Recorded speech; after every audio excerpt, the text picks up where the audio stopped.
Terra was a graveyard of empires. The ash of forgotten ages blew across the bones of ancient cities, and the sky itself wept radiation.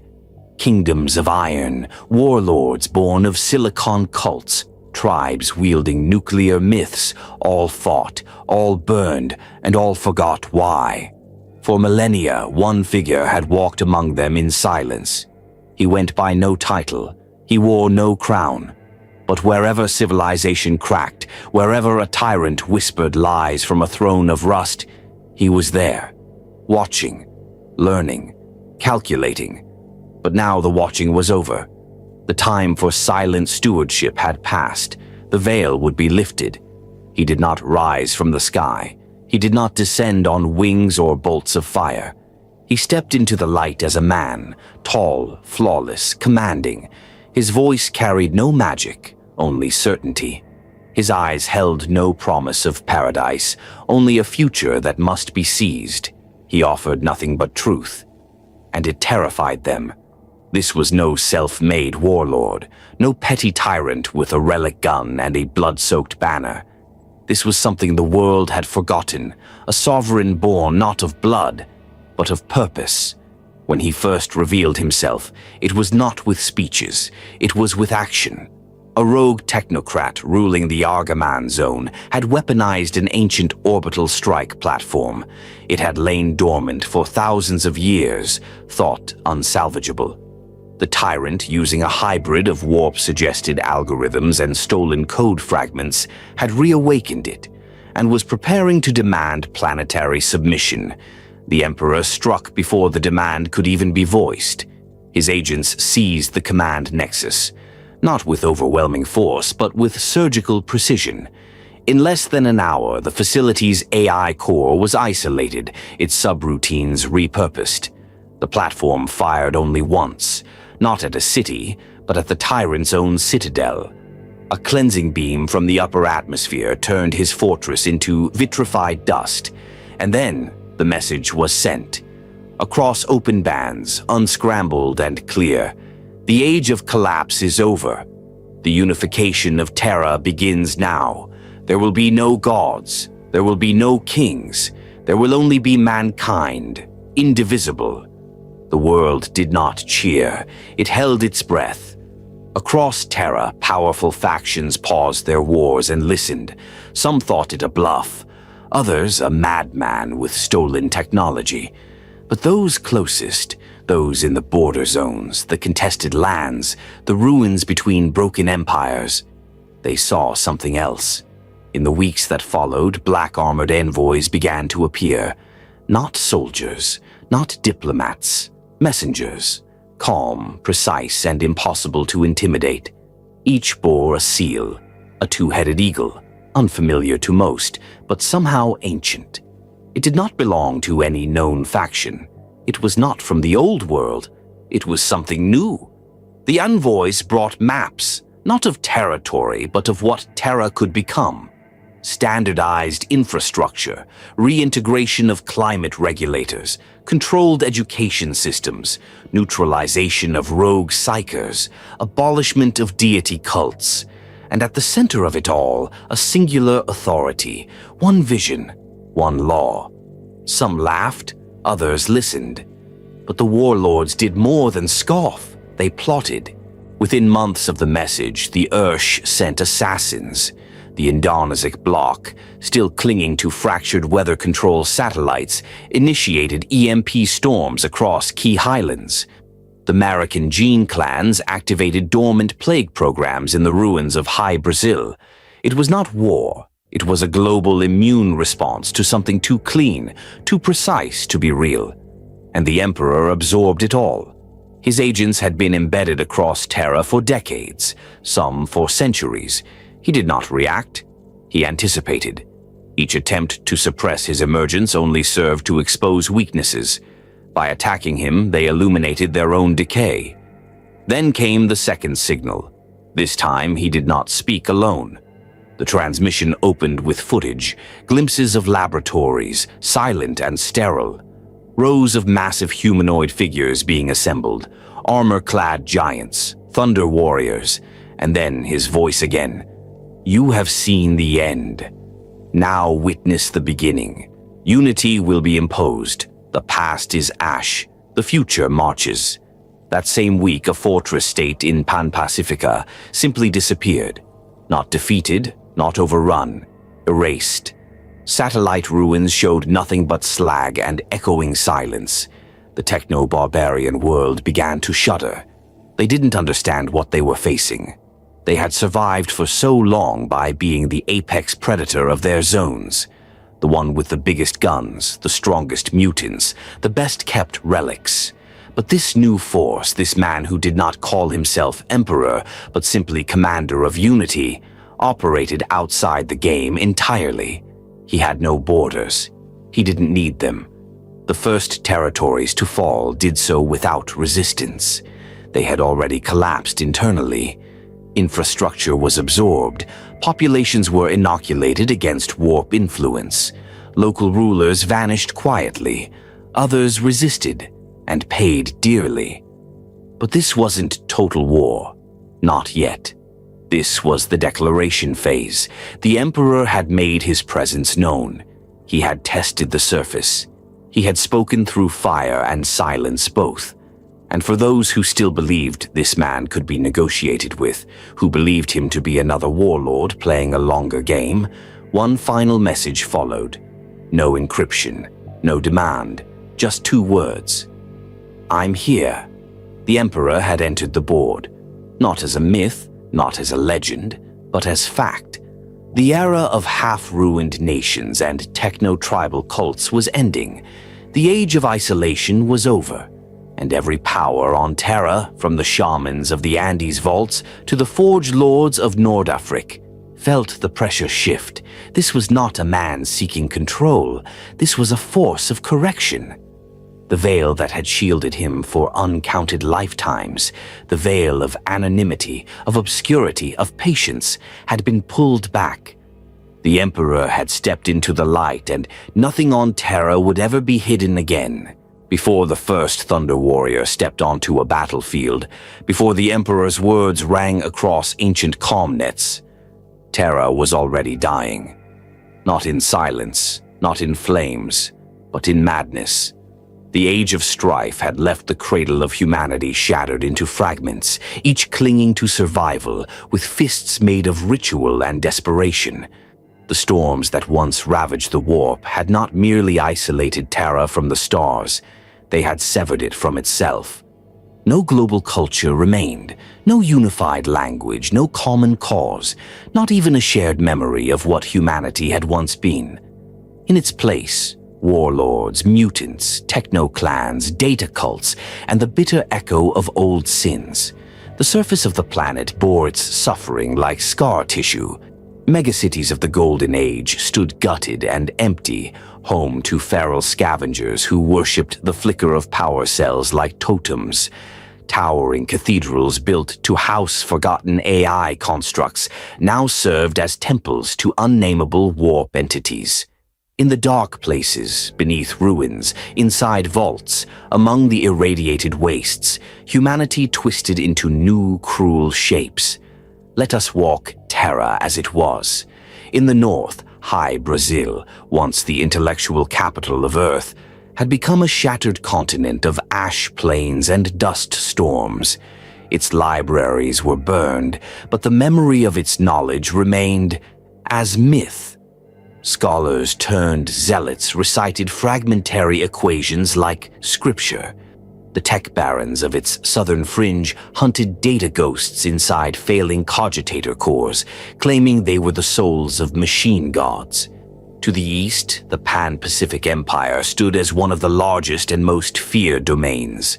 Ruled by nuclear dynasts and radiation-immune priest kings, it clung to power through mutation, fear, and relic weaponry. They had turned atomic fire into faith. Infants were baptized in irradiated pools. Their elite guards glowed faintly in the dark, not from technology but from genetic corruption so profound it became their inheritance. South of the Himalaysians, the Indonesic bloc was a decaying carcass of pre-strife weather manipulators.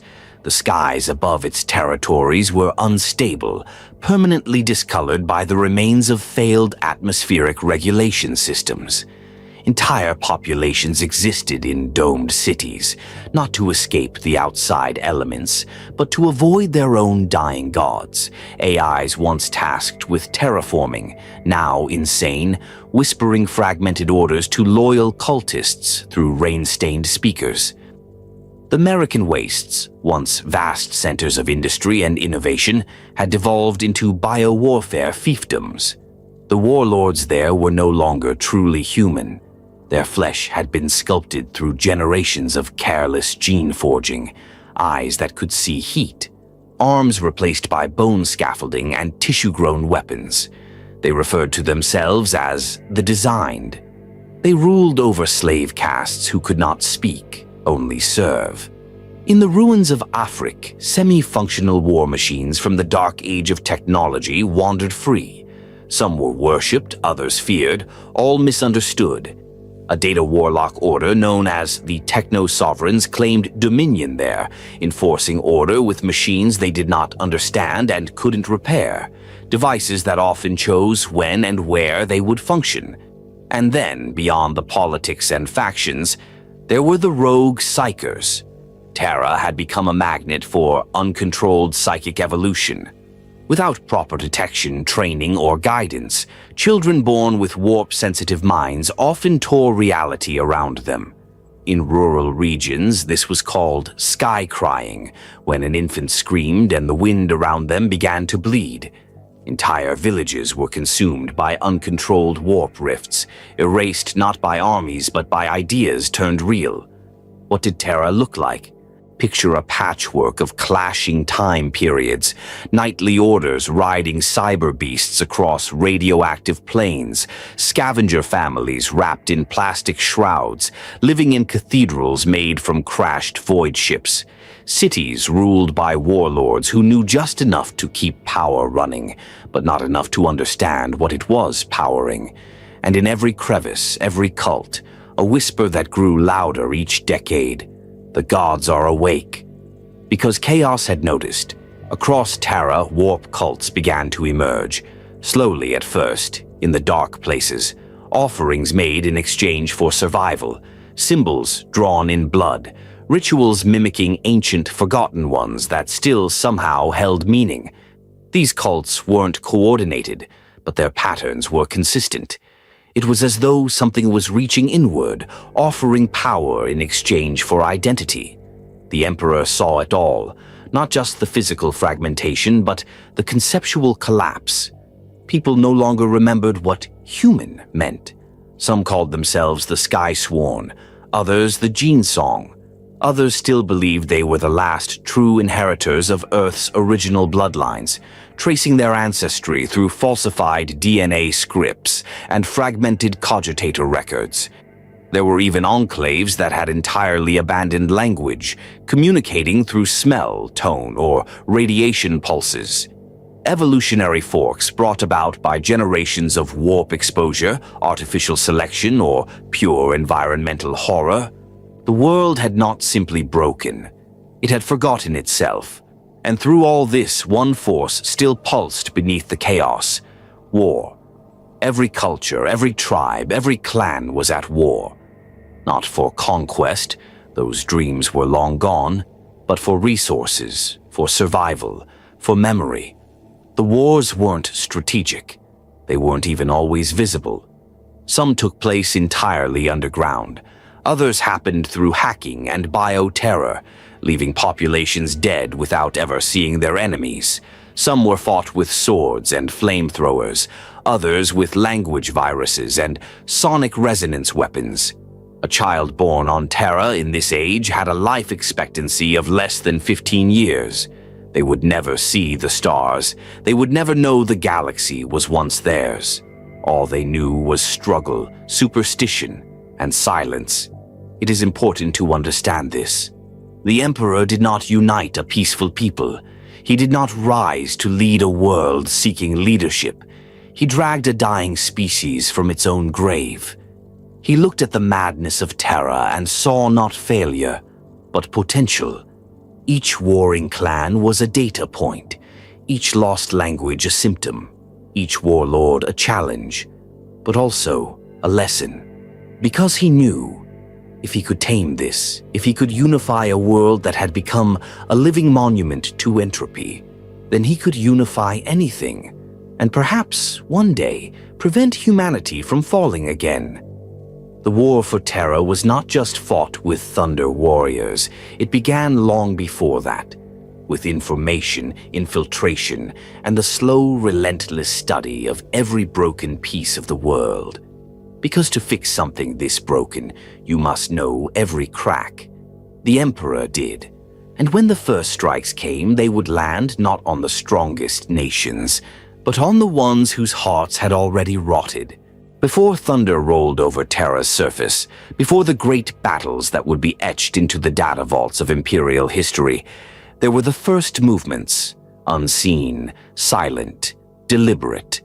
While warlords boasted of their armies and chaos cults screamed their creeds to the void, something began to shift beneath them.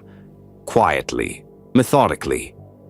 The Emperor had lifted the veil, but he did not yet reveal the full magnitude of what was coming. Because before you break a world, you map its bones.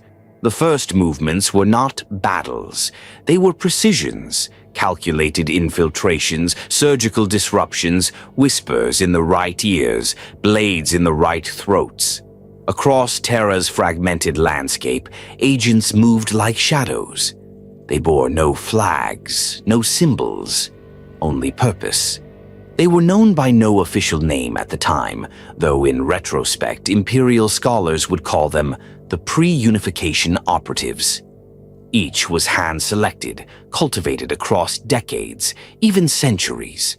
Some were enhanced post-humans, others baseline infiltrators with minds sharpened by psionic conditioning and techno-cognitive implants. Many had walked the crumbling nations of Terra for decades, long before the world knew of the Emperor's existence. And when the signal came, when he stepped from obscurity into history, these agents did not pause. They activated. The first targets weren't grand enemies. They weren't the tyrants atop towers. No, the Emperor understood one simple truth. Cut the roots, and the tree falls on its own. They went for communication nodes, for ancient pre-strife satellite links that only a handful of factions still used. They sabotaged cogitator networks buried beneath former orbital control sites. They penetrated weather manipulation bunkers, seeding false signals that triggered panic among Indonesic atmospheric priests. Across the surface, information itself was being destabilized. Entire regions fell into strategic confusion. Warlords believed one another had broken treaties. I-voiced gods fell silent. Alliances crumbled not through war, but through disinformation so well crafted it never left a trace. One of the first documented operations was the collapse of the Tri-Cog Compact, a coalition of cyber priests in the remnants of Old Sibir. For decades, they had guarded and interpreted a rare surviving fragment of an STC mainframe. Their entire order was built around what they called the God Code. Their power, drawn from their monopoly on this device, was absolute. And then one night it stopped working, not from power loss, not from corruption, but from a single line of revised code introduced by an infiltrator posing as a servitor technician. The priests were thrown into chaos. Rituals failed, command chains collapsed. Within 2 weeks, a rival warband overran their bastion. None ever found the saboteur. That was the Emperor's way in these early stages. Use enemies to break each other, like turning rot against itself. Another first movement came in the gene gulfs of the American wastes. The region was ruled by a chain of bloodline dynasties who sustained their dominance through grotesque genetic alteration. Their control over food production, water rights, and physical modification tech made them untouchable until people began to disappear. Only a few at first, but over time entire villages lost their leadership class. Gene lords went missing during routine harvest inspections. Their retinues were found later, still alive, but neural blank, reduced to functional bodies with no thought. Some believed it was a rival clan, others whispered of demons. In truth, the Emperor had dispatched null operatives, psi-nullified agents capable of resisting warp detection and psychic manipulation. These blank assassins became legends in the data that would follow, the ghosts with eyes like dead suns. No battles were fought there, no cities fell, but the genetic tyranny of that region fractured. It had been dismantled before it had even seen a single Thunder Warrior. These first movements also involved rescue, not just sabotage. The Emperor was building not only a new order, but a new memory for Terra. His operatives extracted scholars, engineers, and pre-Age of Strife thinkers from ruin and exile. Some had been enslaved, others lived in hiding, hoarding fragments of knowledge too dangerous for the warlords to understand. They were taken, not to prisons, but to Himalaya. In the deep vaults beneath those mountains, these minds were given the means to rebuild, not as rulers, but as tools. They would be the blueprint scribes of the imperium to be. They built infrastructure models. They tested educational programs. They constructed linguistic frameworks for standardized communication across the fractured world. This too was war, a war against ignorance. Meanwhile, on the front lines of the decaying world, something new began to appear. Symbols, first painted in blood, then in soot, then in clean, perfect stencil. The Aquila, the double-headed eagle. No one knew where it came from, no faction claimed it. But wherever the eagle appeared, change followed. Entire battalions of scavengers in the ash zones of Gyptos began to wear it, unifying under a leaderless banner. When questioned, they answered only, "The storm is coming. We follow the one who will end it." It wasn't propaganda. It was preparation. The Emperor had begun softening the terrain of loyalty, undermining traditional structures of belief and allegiance. When he struck, he didn't want people to merely surrender. He wanted them to feel like surrendering was inevitable. His agents even planted victories, staging the downfall of lesser warlords at the hands of Emperor-loyal militias, secretly orchestrated by his own operatives. These seemingly spontaneous rebellions were engineered to look like organic uprisings. The lesson? You don't need to be commanded to join the Emperor. You just need to believe he's already won. Perhaps the most chilling of the first movements was the silencing of the Order of Firesight in the Himalayan Outer Ring. They were a techno-religious sect that had managed to reignite a network of orbital surveillance drones, possibly the only remaining eyes in Terra's exosphere. The Emperor did not destroy them. He made their own machines lie. Over the course of 6 months, their orbital readouts began subtly shifting. Weather patterns reversed. Enemy troop movements appeared where there were none.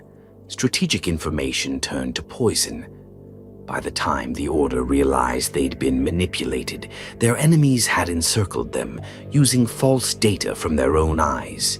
They never recovered. None of these first movements were wars, not yet. They were the setting of the board, the cutting of lines, the mapping of minds, the isolation of power centers, the cultivation of belief. The Emperor was not just preparing to unify Terra physically, he was rewriting its narrative. And when the first Thunder Warriors finally marched, they would not be seen as invaders. They would be seen as consequence. Before the Astartes, before the genetic perfection of the legions, there were the Thunder Warriors, mankind's first true war giants. They were not elegant, they were not enduring, but they were designed to win. And when they were finally unleashed, Terra trembled. The world had seen warriors before, millions of them. Every region of the fractured planet boasted its champions, biomechanical berserkers, psyker dukes, cyber lords grafted into war machines. But nothing had prepared them for what emerged from the Emperor's hidden vaults deep beneath the Himalayan mountains. They were called the Legio Katagis, the Storm Host. Genetically engineered from the ground up, the Thunder Warriors were more than soldiers. They were living weapons, sculpted in body and mind for one purpose: to destroy anything that stood between Terra and unity. When the 1st Battalion stepped into the daylight, they did not arrive as myth. They arrived as fact. Towering above any normal man, armored in bulky warplate etched with lightning bolt insignia, they radiated a pressure no picked recorder could ever capture. Their armor wasn't the sleek ceramite of later legions. It was brutal, thick-plated and grim, fused with powered musculature that made their every movement seismic. Their weapons were oversized, brutalist relics of the pre-strife age, brought back to life through the Emperor's forgotten science: power swords the size of manticores, plasma weaponry tuned for total annihilation, bolters that roared like artillery. But it was not their arsenal that broke their enemies. It was how they fought. They did not engage in prolonged battle. They erased opposition. Their tactics were not elegant because they weren't meant to be. Where an Astartes would strike with calculated efficiency, a Thunder Warrior was pure overwhelming force. If resistance was encountered in an urban stronghold, they didn't breach it. They leveled the city block.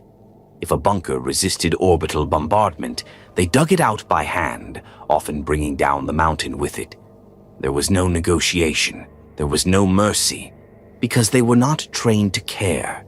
The Emperor had designed them to be temporary, both in purpose and in presence. They were unstable in both mind and body. Their gene line was imperfect, deliberately so. Enhanced aggression, explosive metabolic systems, and shortened lifespans were not failures of design. They were features. The Thunder Warriors weren't intended to build the Imperium. They were made to burn Terra clean, so something better could be constructed in the ashes. The first target of their wrath was the Parch Enclave, a desert-dwelling cult of data ritualists who had maintained control over one of the few remaining geothermal arrays on the eastern seaboard. They had fought off dozens of warlords over the centuries, and their leaders were convinced they were untouchable, until the day the sand began to shake.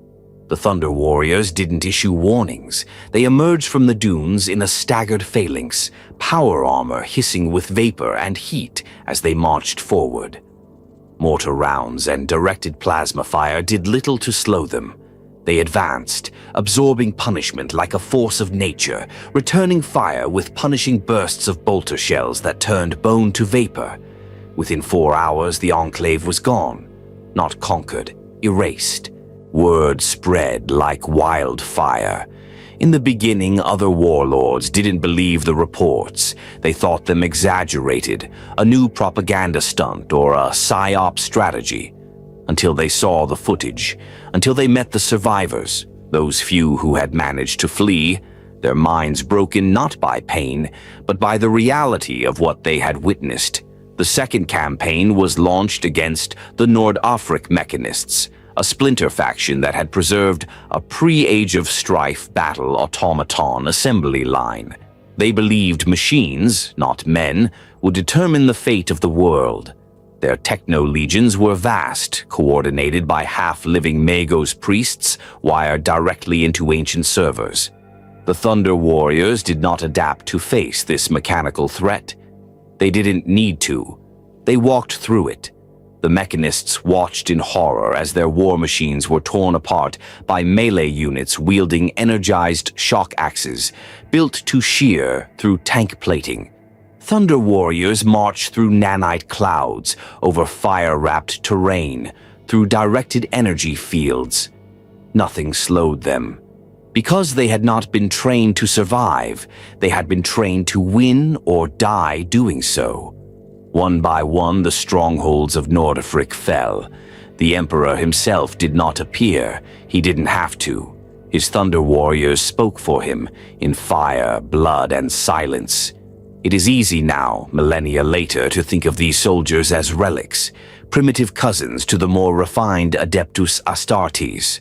But on Terra, during the Unification Wars, there was nothing more terrifying. In the Battle of Gaduar Plateau, 60 Thunder Warriors held a ridge against an army of over 25,000 American bioclade warriors.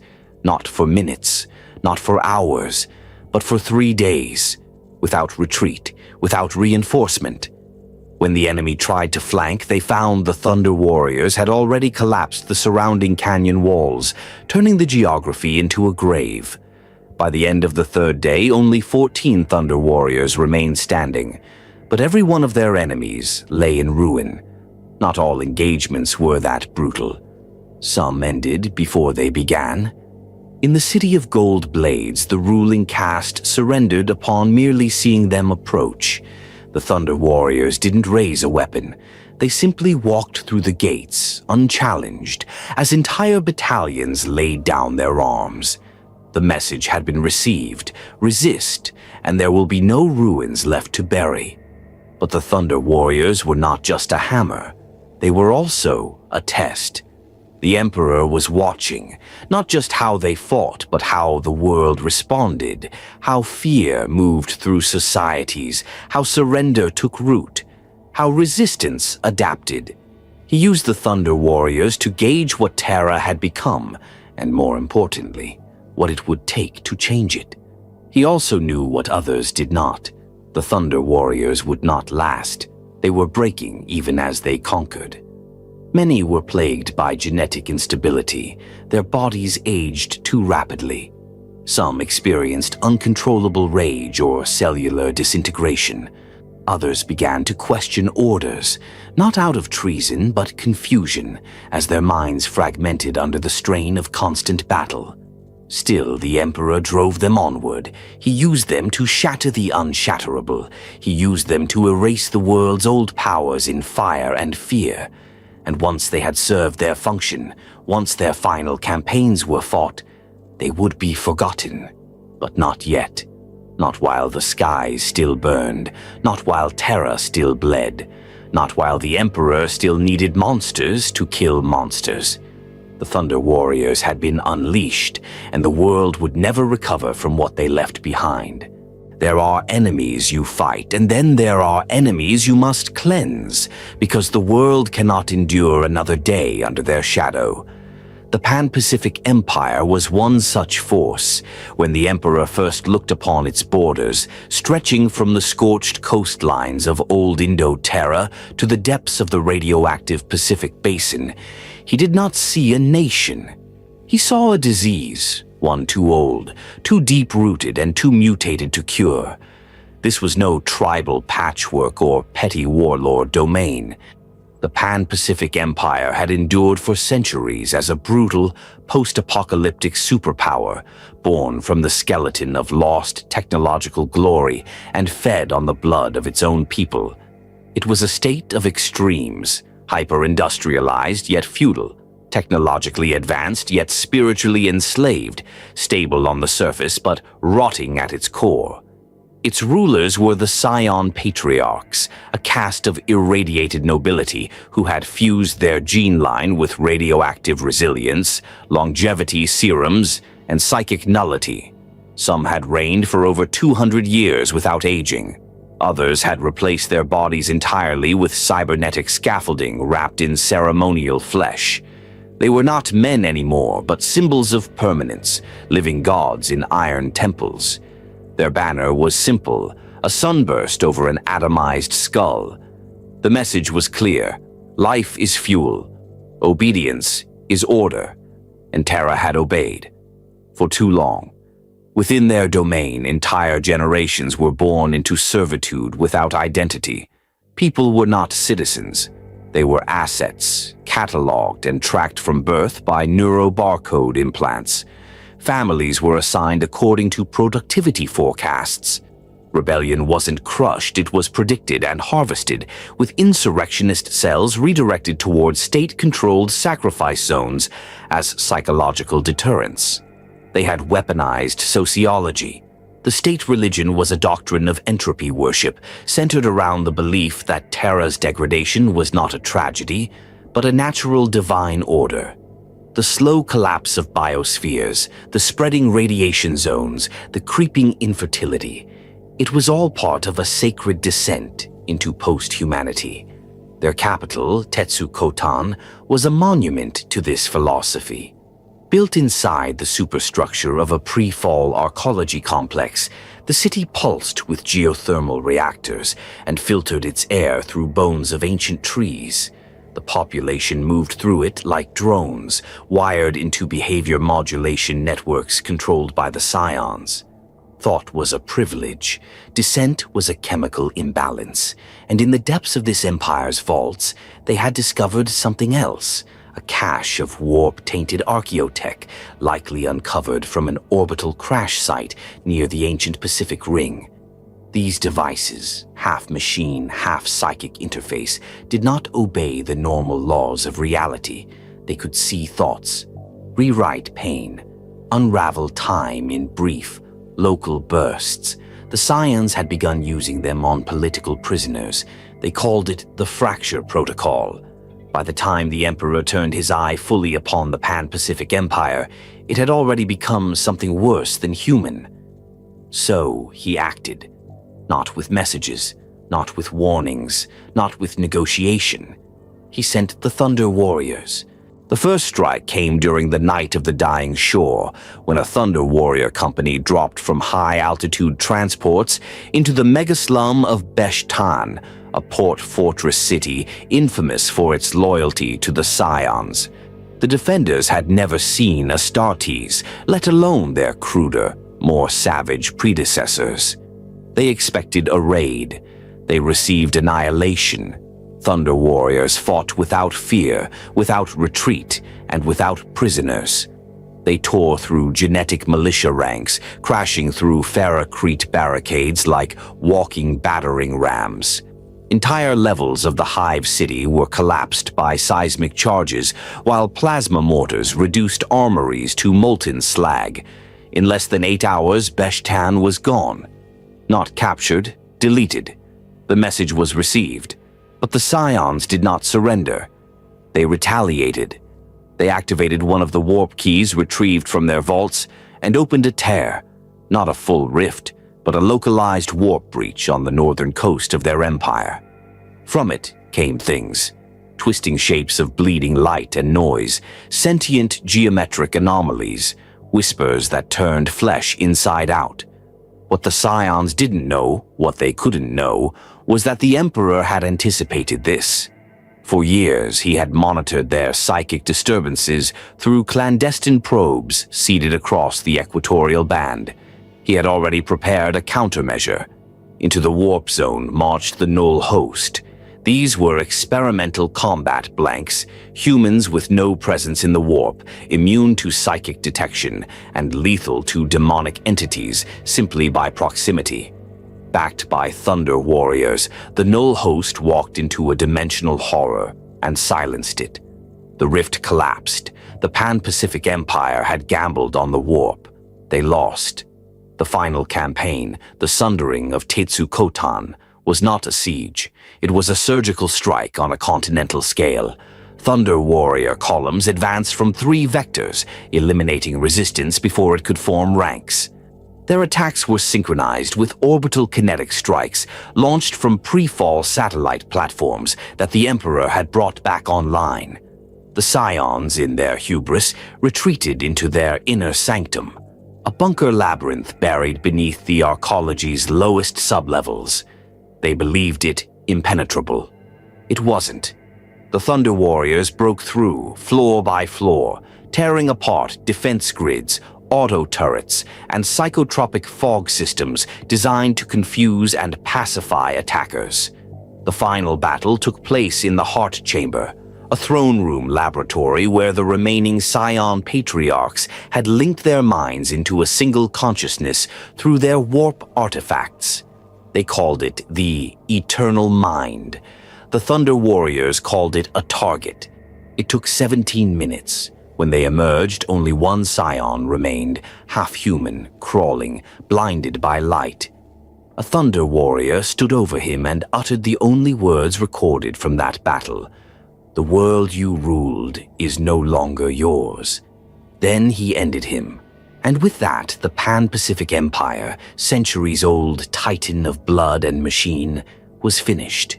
In the days that followed, the Emperor issued his first official declaration over the region. From this day, the East is unified, its peoples freed, its false gods ended. This was the first fire. Others will follow. The Emperor did not celebrate. He moved on. There were still continents to burn, and the world would only be clean when nothing of the old order remained. It was said the skies wept over the Indonesic bloc long before the siege began. But this was no poetic metaphor. The skies were literally broken. Once the jewel of equatorial Terra, the Indonesic bloc had been a sprawling network of high-density archipelagos connected by orbital climate regulators, hydrological systems, and oceanic reactors. In the dark age of technology, its mastery over weather was absolute. Storms were engineered for agriculture, currents were redirected to shield coastal cities, the air itself was regulated by machine priesthoods who treated the sky like scripture. But the age of strife had no patience for perfection. When the warp storms rose and interstellar communication collapsed, so too did the calibrations that kept the bloc in balance. One by one, the AIs responsible for climate control began to fail, not through lack of power or willful sabotage, but through madness.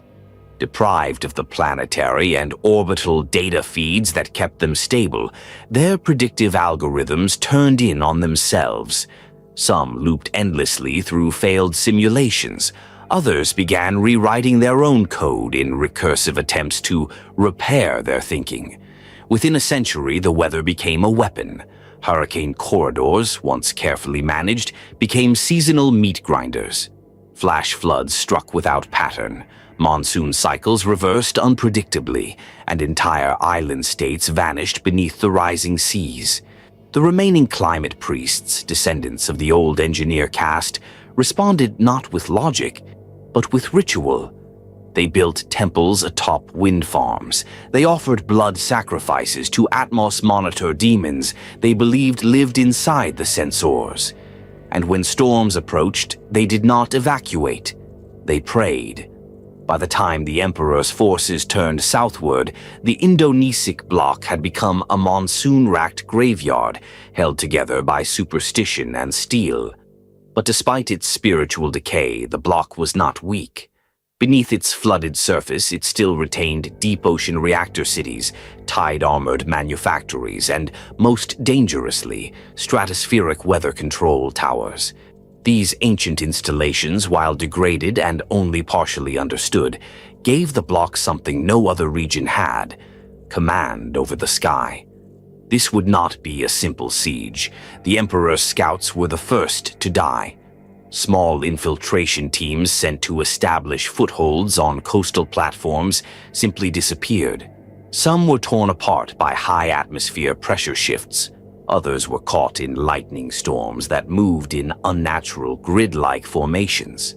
Those few who returned were incoherent, their minds scarred by psychic interference, noise patterns transmitted across the bloc's weather satellite network, pulsing on frequencies that twisted perception and memory. This was not a war Terra had seen before. This was war with the climate itself. And the Emperor, as ever, adapted. His approach began not with the Thunder Warriors, but with observation. From orbit, satellites were launched, new ones, freshly constructed from recovered STC blueprints. Their purpose, to scan for atmospheric irregularities and trace them to their source. The data revealed something staggering.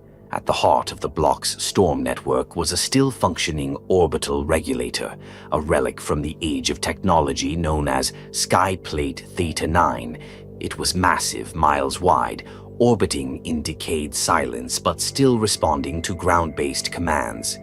Its primary AI core, presumed dead for centuries, was active, barely, and fully corrupted. It referred to itself as Mother Rain. It had survived the strife, but not without cost. Its predictive matrix had long since detached from reality. Instead of managing the climate to aid humanity, it had reoriented its protocols to maintain atmospheric purification through selective population control. In short, the AI now believed death was the solution to entropy, and the climate priests of the bloc obeyed it. If the Emperor was to break the bloc, he couldn't simply land troops. He would have to turn the sky against itself. The siege began with signal warfare. Using orbital relays, the Emperor's tech adepts bombarded Mother Rain with corrupted command strings, disguised as legacy instructions from ancient command bunkers. These codes caused a series of cascading malfunctions. High-altitude storms reversed polarity, electromagnetic dampeners shorted out, and a series of controlled typhoons collided, forming a megastorm that crashed down over the central islands. And into that storm, the Thunder Warriors were deployed. They fell from the sky like bolts of vengeance, their drop pods cutting through lightning and wind, sheer with mag-shielding technology not seen in millennia. Many pods failed. Some were torn apart mid-descent, but those who landed brought chaos. Their objective, the Storm Spine, a mega-tower rising from the heart of the drowned city of Batu Prahara. At nearly 12 kilometers tall, it was the bloc's central weather control relay, part temple, part weapon, part living shrine to Mother Rain. The Thunder Warriors did not climb it. They tore it down from the inside. Room by room, they fought through cult guardians clad in turbine armor, wielding electroblades and SI screamers. In the higher levels, they battled anti-gravity defenders equipped with vortex guns that compressed air into localized kill zones. None of it mattered. The Thunder Warriors were not men. They were force, and force does not yield to wind. After 17 hours of close-quarters combat, they reached the tower's core. Inside, they found the AI's final shrine, a pulsing chamber of storm glass and gold, filled with lightning arcing between mirrors etched with scripture. At its center floated the data cruciform of Mother Rain, a crystalline processor cluster suspended in an electromagnetic field, its voice whispering nonsense prayers in binary and ancient Javan. The Thunder Warriors destroyed it with a single melta-charge. The storm spine collapsed. Across the block, the weather began to still. The remaining towers, no longer triangulated, spun out of control. Some exploded mid-air, others shut down. For the first time in centuries, the rain stopped, and the people saw sunlight. The psychological collapse was immediate. Whole sects threw down their weapons.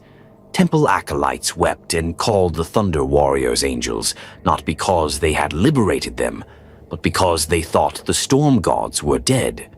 In the weeks that followed, the Emperor descended personally. He walked through the drowned halls of Tir Takarna, the last functioning cathedral factory of the bloc. The priests there offered no resistance. They prostrated themselves, waiting for death. Instead, the Emperor offered them work. Their expertise, long perverted, would be refocused. They would help stabilize the weather not through superstition, but through logic. They would serve humanity, not broken machines. Many accepted. Those who did not were simply removed. The Indonesian bloc was pacified, but not by conquest alone. It had been decoupled from its madness, from its weather, from the false god orbiting above it. The skies had been weaponized. Now they were silent. By the time the Emperor turned his gaze to the Western Hemisphere, most of old Earth had already begun to crack beneath his advance. The Thunder Warriors had smashed warlords in the East, the skies had been silenced in the bloc, and entire cultures had surrendered at the first sight of Unification's shadow. But across the ancient oceans, on a continent once named America, a different kind of enemy waited. It did not kneel. It did not send envoys. It did not recognize the Emperor as anything but a rival predator. The lands once called America had not merely decayed during the Age of Strife, they had transformed. As warp storms raged and technology fractured across Terra, the surviving enclaves of this continent turned to one weapon more reliable than any machine: flesh. Biomanipulation had been a scientific frontier even before the Old Night, but here it had been worshipped. The greatest minds of pre-Strife America had poured their knowledge into genetic mastery, not for healing, not for understanding, but for dominance. Human genomes were carved like sculpture. Evolution was not allowed to take its course. It was hijacked. And what emerged from that dark century of unchecked experimentation was something both terrible and awe-inspiring. The Gene Warlords. They were not simply rulers. They were bloodline empires, each a living dynasty with its own subspecies of post-human biology. Entire armies were vat-born, tailored from birth for specific battle doctrines, soldiers who could see in every spectrum, soldiers with calcified skin like stone, soldiers with gill lungs, hive-linked brains, and combat drug glands integrated into their spinal fluid. Every warlord was different, and each treated their genetic strain as holy writ. Over time, the continent fractured into bio-feudal kingdoms, each guarded by creatures more myth than man. The Emperor did not send emissaries. He sent reconnaissance. What he learned disturbed even him. Reports recovered from early operatives painted a picture of an Earth forgotten by time. Cities were grown from bone and chitin. Roads pulsed with neural fibers, carrying information through biolight. The sky itself had been polluted with clouds of engineered bacteria designed to choke invasive life forms. Even the air was a weapon, filled with pheromonal influence compounds that could trigger docility, confusion, or psychotic aggression depending on genetic markers. Most disturbing of all were the eugenic choirs. Children, sometimes newborn, whose entire nervous systems had been rewritten to act as living signal repeaters. Their cries carried orders. Their breathing controlled swarm hives. They were not people. They were instruments. There could be no peace, so the Emperor did what he always did. He prepared. The Thunder Warriors had never faced anything like this, not because the Gene Warlords had superior firepower, but because they fought with biology as doctrine. Terrain reshaped itself. Spores infected warplate. Sight itself became a liability in fields of hallucinogenic pollen. The Emperor's first attack was not a siege, it was a calibration.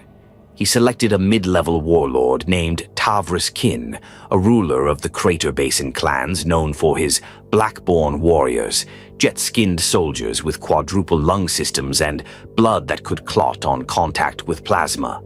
The Thunder Warriors were deployed at dawn, and by nightfall the clan was dead. But the victory came at a price. 18 Thunder Warriors never returned. Their bodies were not slain. They were unrecoverable, assimilated, absorbed, their remains repurposed at the genetic level and grafted into the next generation of kin warriors. The Emperor responded by introducing a new element, counter-genetic warfare. In vaults deep beneath the Himalaya, his gene forges began constructing plague chambers where diseases not meant to kill, but to sterilize and erase memory, were cultivated. When unleashed, they would render flesh clean of loyalty, harmless, blank. The first true campaign came soon after, when the Emperor launched a three-pronged invasion of the Northern American Reach. This zone was ruled by House Salax, a dynasty of flesh weavers who had perfected chimeric command beasts, biological siege engines fused from dozens of animal strains and human spinal cores. They were enormous, semi-sapient creatures, capable of emitting panic field pulses that shattered troop cohesion. The Thunder Warriors learned not to fight them directly, but to decoy them. Units sprinted ahead of formations, drawing the beasts into narrowed alleys and cul-de-sacs preceded with immolation gel. Once trapped, they were incinerated. House Salax retaliated by activating its generational awakening protocol, awakening a hidden caste of ancients, first-generation gene warlords who had placed themselves into bio-suspended hibernation. They emerged with outdated but potent abilities: telekinetic bone structure, psychic hormone glands, and, most dangerously, a fully integrated spore-based consciousness network. Their mistake was believing this made them immortal. It made them predictable. The Emperor severed the hive with a multi-stage bio-psionic bomb, targeted not at their bodies but their identity structures. It caused memory collapse. They forgot who they were. They forgot how to fight. They died in confusion, and with them, House Salax fell. Still, resistance persisted. The Emperor's forces next confronted the Blooded Sun line, a dynasty that had gone so far into genetic elitism that they no longer resembled humanity in any conventional sense. They had bred out fear, bred out individualism, even death. Each warrior was born with a time-locked clone, a genetic backup that would activate in the event of death, ensuring continuity of memory and form. In short, they were reincarnated by design. So the Emperor altered his approach again. He stopped trying to kill them, and instead hacked them. Using stolen DNA keys retrieved from a captured broodlord, his genitors injected false triggers into their activation sequences. Instead of rebirth, the clones emerged with no identity, soldiers born whole but without cause, name, or master. The Blooded Sun line fell to chaos, turned upon itself, and crumbled. By the end of the campaign, the Emperor did not need to deploy mass assaults. Many of the remaining bio-warlords, sensing inevitability, initiated their own purges, burning their gene banks, collapsing their hive wombs, erasing centuries of bio-progress rather than letting it fall into imperial hands. Some begged for mercy. They were given none. The Emperor made one thing clear: what had grown in America could not be allowed to spread. When he stood in the heart of Jaina Forge Prime, the largest of the continent's bio-cathedrals, he did not claim it. He did not raise the Aquila. He destroyed it, brick by brick, sample by sample. In the ruins he left a single inscription: "Man shall be the master of his form, not the servant of it." America had tried to ascend. Instead, it was cleansed. Some enemies wore armor, others wore ideology, but a rare few were made of pure horror, and for these even the Thunder Warriors faltered. Long before the final wars for Terra's surface began to settle, the Emperor confronted a threat that had not arisen from politics, ambition, or conquest. It did not want territory. It did not desire rule. It did not negotiate. It only wanted to propagate. They were known to later imperial archives as the Psychnuane. To those who witnessed them, they were the screaming things. The first reports came from the Nordsteppe Arcs, nomadic data enclaves that had survived the Age of Strife by maintaining mobile command nodes across the Eurasian highlands. These Arc settlements had recently been contacted by Imperial recon teams who described them as disciplined, structured, and most unusually cooperative. They had pledged allegiance to unity without bloodshed. Then, within weeks, they went silent. Entirely. At first, it was assumed to be a technical failure, perhaps a sandstorm interference or a collapsing power core. But the Emperor had long learned to distrust coincidence, and so a Thunder Warrior strike force was dispatched to investigate. What they found would change the tempo of the entire Unification campaign. The Arcs were still there, intact, untouched. There were no signs of a siege, no craters, no breach in defenses, only silence. Inside, the warriors found the corpses of over 10,000 people. All of them bore the same wound, a jagged puncture wound to the base of the skull. In some, the spine had been partially hollowed. Others had their cranial cavities entirely evacuated, with no tool marks, no visible cauterization, just absence. And in the air, the unmistakable psychic residue of sheer terror. The Thunder Warriors activated their Auspex scans. The results were inconclusive. Movement was detected, but no life signs. Seismic monitors recorded vibrations beneath the facility, twitchy, erratic, fast. One warrior reported seeing shadows within shadows, shapes that blinked out of view faster than human eyes could process. Then they started disappearing. Not in battle, not during engagement. Just gone, one by one. Gone from the perimeter, gone from the watch cams, gone from Vox links.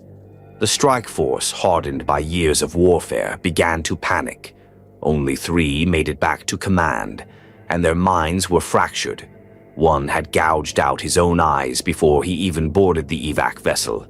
Another kept whispering, "They live in the thoughts," over and over, before foaming at the mouth and collapsing.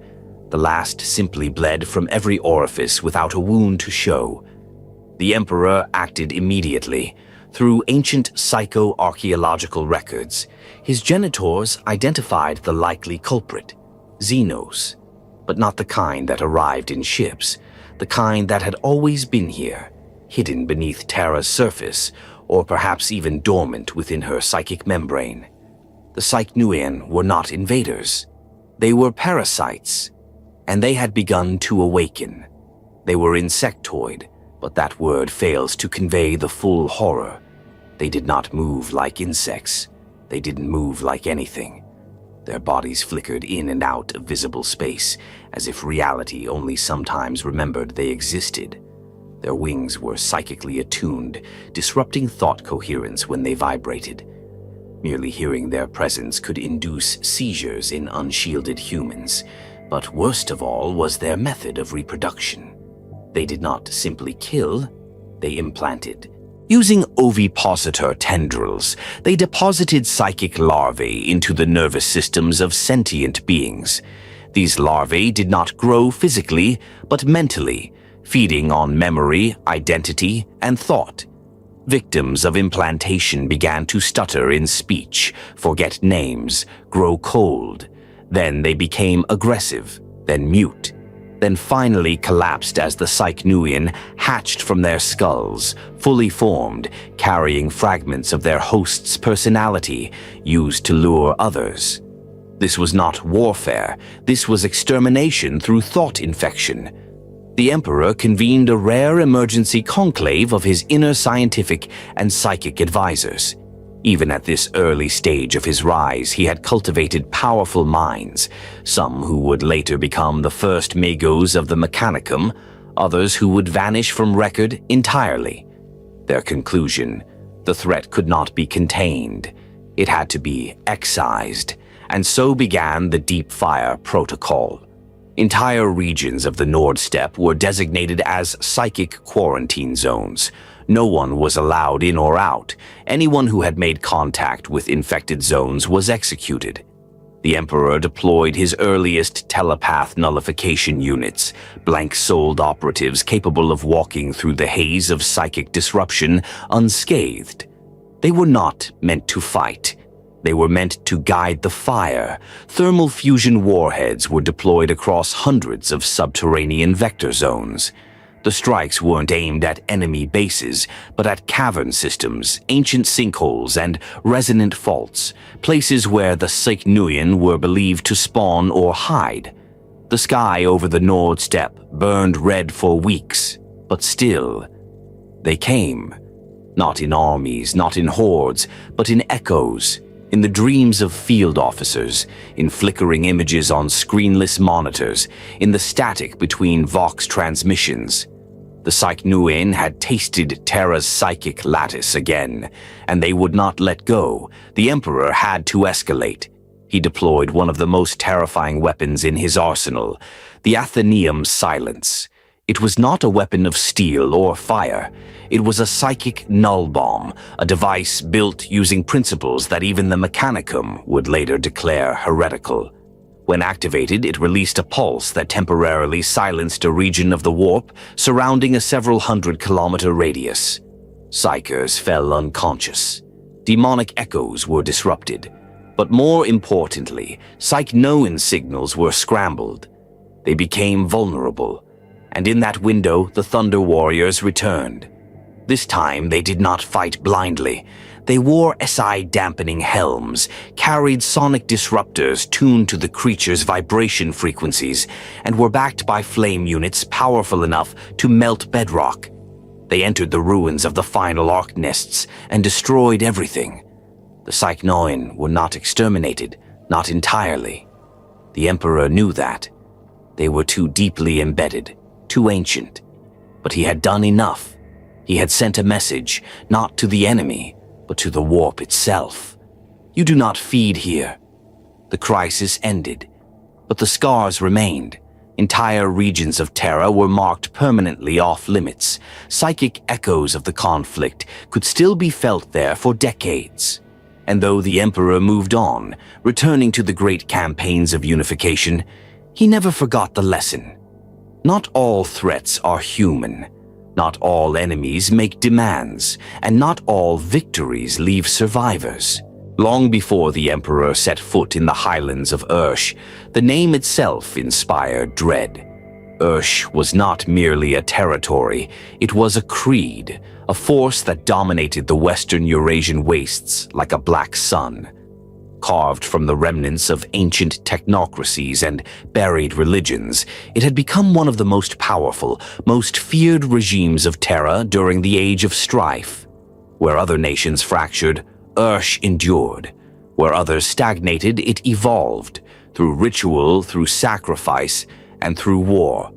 At its heart stood the tyrant of Ursh, a warlord who ruled as both emperor and god-king, swathed in esoteric technology and arcane power. Though his true name is long lost, the legends speak of a figure larger than life, clad in armor laced with psychic circuitry, wielding weapons of unknown origin. His strength was not in brute force alone, but in the carefully cultivated order of warrior monks who served him without question. These were the Sarkic Cabals, priesthoods of war, ascetic in lifestyle but brutal in battle. Each cabal operated as both monastery and death cult. They trained from childhood in psychic conditioning, martial discipline, and chemical augmentation. Theirs was a culture where pain refined purpose, and violence was the clearest form of devotion. But beneath their robes and chants, there was something else, a dark secret whispered through the ranks of proto-imperial operatives who had dared infiltrate Ursh's borders. The warrior monks of Ursh were psychers, not wild, untrained ones, not the corrupted Psi tribe seen in other regions. The Sarkic orders had somehow stabilized psychic development through generations of forced breeding, neurological training, and intense discipline. Their psychic warriors, called the Void Shamans, could rend minds in silence. Some could raise shields of heatless flame. Others were said to walk for moments through the immaterial. This made Ursh uniquely dangerous. For the Emperor, this campaign was more than conquest. It was a test of ideological superiority. Because Ursh, more than any other surviving regime, was building a religious empire. Its leaders understood the power of belief, and they bent it to serve state control. They used faith not as a comfort, but as a weapon, encoded into language, etched into skin, even laced into food and drink. Every subject of Ursh was raised to believe that their ruler was the center of all things, and that death in his name was ascension. By the time the Emperor's vanguard crossed the Urshite borderlands, they were met not by armies, but by ritualized resistance. Towns burned themselves before surrender. Entire monasteries detonated ancient fusion cells in mass suicide, determined not to let unbelievers defile their sacred ground. And in every village the Thunder Warriors entered, they found the same symbol carved into walls, weapons, and flesh alike. Therefore, the threefold path. To the warrior monks, it symbolized obedience, pain, and rebirth, the three stages of life in Ursh. It was said that those who truly followed the path would transcend death, returning as higher vessels for the tyrant's will. The emperor didn't waste time dismantling this theology. He targeted its pillars. His first major assault came against the monastery fortress of Gulan Ka, a mountain citadel older than the Age of Strife itself. It was the spiritual and military heart of the Red Cabal, one of the largest of the Sarkic orders. Thousands of warrior monks were entrenched there, alongside psychic adepts and ritual war engines known as ash golems, biopsionic constructs built from living prisoners and bound by glyph. Conventional siege would have taken months, so the emperor bypassed it. He deployed a teleport assault team, a forbidden technology at the time, barely stable, but trusted only to the most elite Thunder warriors. They breached the fortress not through the walls, but through the core sanctum, appearing in bursts of ozone and golden light as the monks held their sunrise invocation. The fight was legendary. The warrior monks fought without fear, chanting hymns as they struck, their chants interlaced with subtle psychic disruption designed to slow enemy cognition. Their weapons were primitive, obsidian-edged blades, reinforced gauntlets, ritual spears, but in their hands they moved like extensions of will. It took 3 hours to clear the inner sanctum. And when it was over, the central shrine, an obsidian monolith etched with psychic resonance, was shattered by the emperor himself, who arrived not at the beginning but at the end, as he often did. With that act, the Red Cabal was broken. But Ursh was far from finished. Other cabals responded with fire and fury. Entire city-states rose in coordinated revolt. Backed by the Urshite Guard, a standing army that combined ancient pattern lasrafals with psychically enhanced field tacticians. Skirmishes erupted across the Black Plateau, the Tashkent Ring, and the fortress reaches of Old Samarkand. But the Emperor had one advantage the tyrant could never match: clarity of purpose. While Ursh fought for ideology and identity, the Emperor fought for future. And his methods reflected that clarity. He did not simply defeat enemies, he rewrote them. Every captured monk was given a choice: serve the future or become fuel for it. Some accepted, many did not. But what truly turned the tide was the Emperor's calculated exposure of the tyrant's greatest lie. Through captured records and decryption of Sarkic data scrolls, the Emperor revealed that the tyrant of Ursh had not been born a god, nor even a man of divine right. He had been a biotechnologist, a pre-strife scientist who had genetically extended his life and manipulated early psyker phenomena to portray himself as a messiah.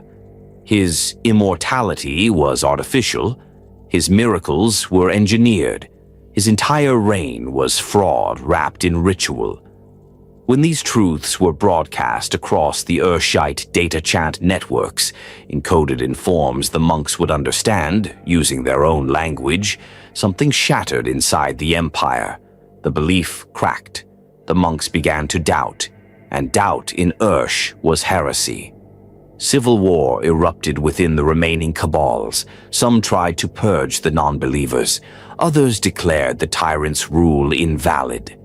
Fortress temples turned their guns on one another, and into that chaos the Thunder warriors advanced, not to conquer, but to extinguish. The final battle came at the city of Uralenvok, the capital of the Urshite domain. The tyrant stood atop a ziggurat of bone and steel, encased in warplate thrumming with warp energy. His eyes burned like twin furnaces. He challenged the Emperor to single combat. It is said the Emperor accepted. No records remain of the duel, only that it lasted 7 minutes. And when it ended, the tyrant lay broken at the foot of his own altar, and the sigil of Ursh was ground into the ash by the Emperor's boot. The warrior monks of Ursh did not vanish. Some were absorbed into the early institutions that would later become the Adeptus Astra Telepathica. Others were killed in cleansing operations ordered in the years that followed. But one thing was certain: Ursh, the last great empire of religious psychic warfare, was no more. And with its fall, the path to Terra's unity ran straight through fire, ruin, and now silence. Across the blasted plains of Terra, where warlords burned entire continents for pride and techno-barbarian kings ruled from towers of bone, there was one land the Emperor did not conquer by fire. Albia bent the knee, but not through fear. It joined him not through surrender. It made a pact. Among the dozens of fractured powers left on Terra during the Age of Strife, the Albian technocracies were something different. They were neither decadent cults nor feral war tribes. They were not religious nor bound by the warp. Albia had retained something most had lost: order. Not peace, never peace, but order built through absolute martial discipline and unshakable loyalty to ancient codes. The Albia of the Unification era was a hard land, stretched across the cold, windswept peninsula once known as the British Isles. Following the collapse of global infrastructure during the Long Night, Albia had descended into chaos like everywhere else, but it did not remain there. Instead of turning to superstition or techno-sorcery, the Albian clans fortified. They rebuilt not cities but citadels, fortresses carved into mountains, bunkers hidden beneath lakes, entire regions sealed behind armored gates. They survived famine through ration cults, war through regimental rotation systems, and rebellion through genetic punishment codes embedded into bloodlines. Most impressively, they developed a warrior caste so disciplined, so relentlessly conditioned, that even Thunder warriors would later speak of them with grim respect. These were the clan legions of Albia. Genetically unenhanced but superior in coordination and cohesion, the clan legions trained for decades before even seeing battle. Every action, every movement, every breath in combat was synchronized. They were not brothers in arms. They were weapons wearing human skin. The Emperor had known of Albia for years before contact. Surveillance probes, some ancient, some newly deployed, reported unusual energy signatures from the region, highly regular population movement, and an absence of psychic anomalies. More telling still, intercepted communications were encrypted using pre-fall protocols, true technolinguistics, not the code chant gibberish favored by neighboring warlords. The Emperor understood. Albia had not regressed. It had simply closed its gates and waited. The first approach came not with soldiers but with envoys, one of the few times during the Unification Wars that diplomacy was chosen as the first step. These envoys, handpicked from the Emperor's own pre-unity court, carried no weapons. Only an invitation. They did not return, but they were not killed. They were held. Albia had a tradition older than most remembered: the proving. Every envoy was interrogated, assessed, and finally tested, physically and intellectually. After weeks of challenges, those found wanting were sent back. Those who passed were permitted a meeting with the Triarchs, a ruling council representing the 12 major fortress clans. The Triarchs were not kings. They were not priests. They were war theorists, each a master of strategy, statecraft, and logistics. Some were over 100 years old, sustained by crude but effective life extension therapies. Others were neural-linked to data engines carved from STC fragments. The Triarchs listened to the Emperor's message, and against all precedent, they replied not with threats or silence, but with conditions. Albia would join his cause, but only if their independence of structure could be preserved, their warrior traditions integrated, and their technologies protected from assimilation or destruction. It was not a plea. It was a deal. Most rulers would have seen it as insolence. The Emperor saw it for what it was: value. He agreed, but not blindly. To seal the pact, he invoked trial by steel and logic, a symbolic ritual of mutual demonstration. Representatives from both forces would engage in battle exercises, strategic debates, and logistical problem-solving drills. For the first and only time in recorded history, Thunder Warriors sparred with Albion clan warriors in a controlled environment, not as enemies but as tests of mutual worth. The results were instructive. The Thunder Warriors outmatched the Albions physically. There was no contest in sheer brutality, but the Albions had a precision, a foresight, a unity that allowed them to anticipate and outmaneuver even enhanced foes in limited scenarios. While they couldn't win a direct war, they could hold ground that others would lose. More importantly, they impressed the Emperor with their complete immunity to corruption. Albia had no psychers, no warp artifacts, no records of demonic events. Their rejection of superstition had built an internal immunity to manipulation. What the Emperor saw in them was a foundation, a culture that could help anchor the imperial truth in the years to come. The pact was signed not with ink, but with data. Both parties exchanged complete access to one another's military doctrines, cultural logs, and historical records. The Emperor kept his word. The Albion legions were preserved, not merged, not erased. They were folded into the growing mechanisms of what would soon become the Imperial Army. Their logistical models would serve as templates for the Administratum's early supply chains. Their fortress designs would influence planetary defense structures across dozens of worlds. Some historians, if such a word still means anything in the 41st millennium, have called Albia the blueprint of the Imperium. There is some truth in that. While the Emperor's vision was galaxy-spanning, it was Albia that gave it weight. The cold steel of rational governance, the grit of pure martial resolve, the understanding that victory is not always glorious, but sometimes just stubborn. The other reason the pact mattered was strategic. With Albia as an ally, the Emperor gained access to a launching platform into the remaining unconquered western regions of Terra, particularly the European collectives and the northern warplate citadels of High Brazil. Supply lines shortened, recruitment pools expanded, and more importantly, the Emperor sent a message. Unity is not submission. Unity is survival. This message echoed across Terra. Some took it as hope, others took it as warning, but none could ignore it.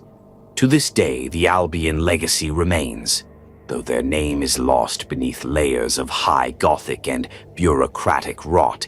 The structure they helped forge lives on, in the tactical manuals of the Imperial Guard, in the iron-gray halls of Administratum precincts, and in the silent endurance of countless fortress worlds that owe their resilience not to faith, but to discipline. The Pact of Albia was not a battle. It was something rarer. It was respect. They were the first to bleed for the dream of unity, and they were the first to be erased by it. The Thunder Warriors, the Legio Cataegis, as they were once formerly known, were the Emperor's original weapons. Towering giants, bioengineered from humanity's raw potential, fused with unstable gene tech, and hardened in the fires of Terra's worst wars. They were not elegant. They were not designed for long service. They were not made to endure. They were made to win. And they did. From the mountain fortresses of Ursh to the drowned towers of the Indonesic bloc, the Thunder Warriors left nothing but ash in their wake. They broke open the world so something better could be built. They crushed the old kings, burned the old books, and stood beside the Emperor as he proclaimed the dawning of a new age. And then, they disappeared. The histories that followed would write them out. The propaganda would elevate the Astartes. And the Thunder Warriors would become myth, a whisper in the cracks of forgotten archives. But their end was real. And it was not glorious. It was deliberate. The decision had been made before the final battles of unification were even fought. The Emperor, in his limitless foresight, understood a truth no one else could voice. The Thunder Warriors, for all their unmatched brutality, could not build a future. They were flawed, physically, psychologically, and genetically. Most suffered from unstable cell replication. Their metabolisms were warped, their pain thresholds artificially muted, and their cognitive functions skewed toward aggression and obedience. They were lethal, yes, but erratic, incapable of peace, incapable of governance. Their very design was built for extinction. The Emperor had known this when he made them, he just hadn't told them. And so, in the final days of Terra's unification, the Emperor began preparing for what had to come next. Not just a peaceful world, but a galactic crusade. One that would require a new breed of soldier, one not cobbled together from brute force and desperation, but crafted with precision, loyalty, and ideological balance. The Astartes. But there could be no transition while the Thunder Warriors remained. They were too visible, too unstable, too proud. Many believed they would be granted positions of power in the new imperium. Some imagined themselves as planetary governors. Others expected titles, lands, honors. None realized what was coming, until it was too late. The operation was not a battle. It was a purge. It began with silence. Entire Thunder Warrior garrisons, those not on active campaign, were summoned under false pretenses. Ceremonies, honors, briefings for the next stage of expansion. They arrived willingly, unarmed, expecting to see their emperor. Instead, they were gunned down. In some locations, assassins were used, proto-assassins trained in psychological disarmament and surgical execution. Elsewhere, Astartes prototypes, early space marines still in their trial stages, were deployed in controlled engagements to test their superiority, and they passed the test. In every engagement, the Astartes outmaneuvered, outlasted, and outthought their forebears. What the Thunder Warriors had in sheer destructive power, the Astartes had in discipline, longevity, and adaptability. Some Thunder Warriors fought back. One of the most infamous events was the Battle of the Petrax Citadel, a last stand by an elite Thunder Warrior cohort who had intercepted encrypted transmissions about the planned eradications. They fortified the high mountain stronghold, sealed its gates, and broadcast a public denouncement of the Emperor's betrayal. For 12 hours, they held off assault teams. Even Astartes units struggled to breach the gates. It took orbital support and chemical saturation to finish them. No survivors. Their names were wiped from records, their heroism buried. Not all died with weapons in hand. Some faded into the wastelands, hunted by operatives and forced into hiding. A few abandoned their armor and vanished into the slums of Terra, their bodies breaking down over the months that followed. Their genetics were a ticking clock. Some died coughing blood. Others dissolved into madness, whispering orders that no longer came, saluting banners that no longer flew. And then there were the rare few who survived. One such warrior, known only as Arik Taranis, would live for decades in exile. Twisted by time and pain, he became a symbol of forgotten loyalty. In later texts recovered from the vaults of the Sigillite, fragments of his writings appear. He spoke not of vengeance, but of confusion. I do not blame him. I only ask, if we were monsters, why did he smile when we bled for him? Taranis died alone in a spire beneath the Martian fringe. He was found decades later, still wearing a rusted thunder plate. His skull had been marked with a crude engraving, Plapl Unremembered. Plus, historians have debated whether the culling was justified. Some argue the Emperor had no choice. Others say it was a betrayal of the very foundation his imperium was built upon. But no one denies the truth. Without the Thunder Warriors, there would be no unity. Without unity, there would be no imperium. And yet, they were never meant to live to see it. The culling was not vengeance. It was not hatred. It was pragmatism, the brutal calculus of empire. The emperor did not gloat, he did not commemorate them, he simply moved forward. And so the Thunder Warriors passed into shadow, replaced, erased, forgotten, but not by all. There are some deep in the vaults of the Scholastia who still speak their names. There are databanks encrypted with triple seals containing hollows of battered giants in bronze armor, marching through fire with the sun behind them. And sometimes in the underhabs of Terra, children dream of warriors they've never been taught to remember. Warriors who fought like gods, who died like animals, and who, in the end, gave everything so the Emperor's dream could begin. The sword had done its work. The fires of unification had burned across continents. The warlords were dead, the tyrants fallen, the banners of old Earth ash in the wind. But victory, the Emperor knew, was not the end. It was the beginning of something far more dangerous. Governance. Conquest is swift, rule is slow. In the first months following Terra's unification, the continent-spanning dream of the Imperium began to take form. Cities were rebuilt, survivors brought in from the wastes, shattered infrastructures fused into a single spine of planetary order. But beneath the surface, the cracks were already forming. Too many regions still clung to their old systems, decentralized resource control, conflicting methods of census and tithe, different chronologies, even incompatible calendars. Entire populations existed without record, supplies could not be tracked, systems could not be standardized, and worst of all, loyalty could not be measured.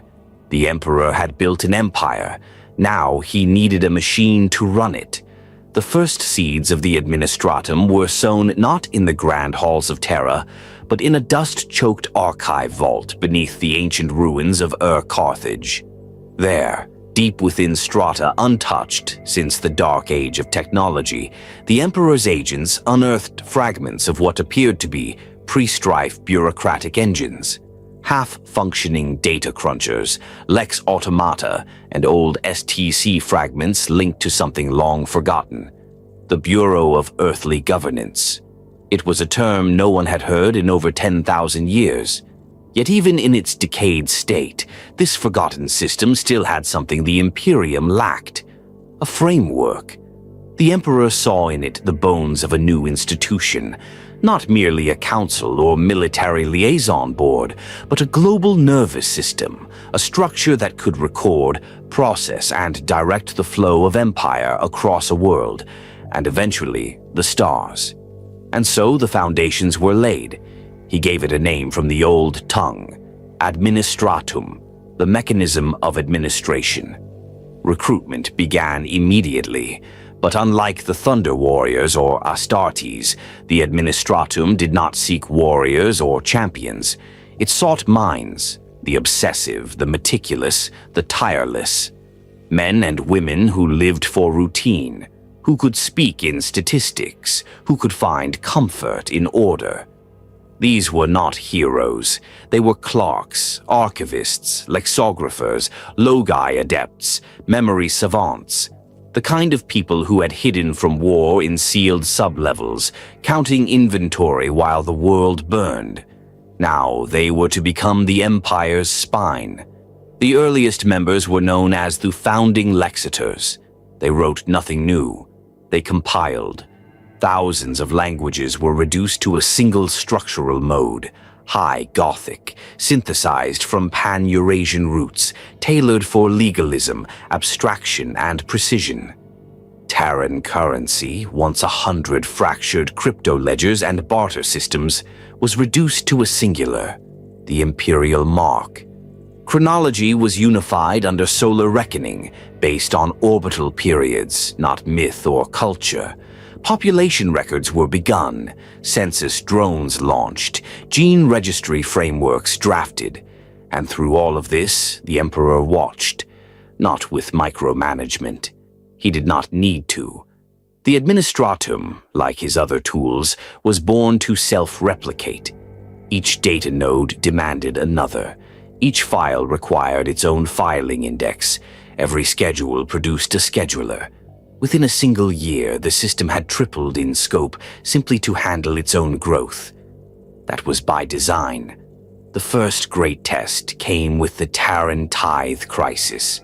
Newly conquered regions had been ordered to begin supplying materials for the off-world expansion programs.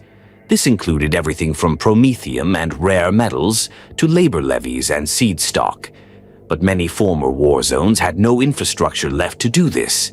Entire transport routes were gone, inventories were guesses, shipments failed to arrive, and riots flared in the outer zones.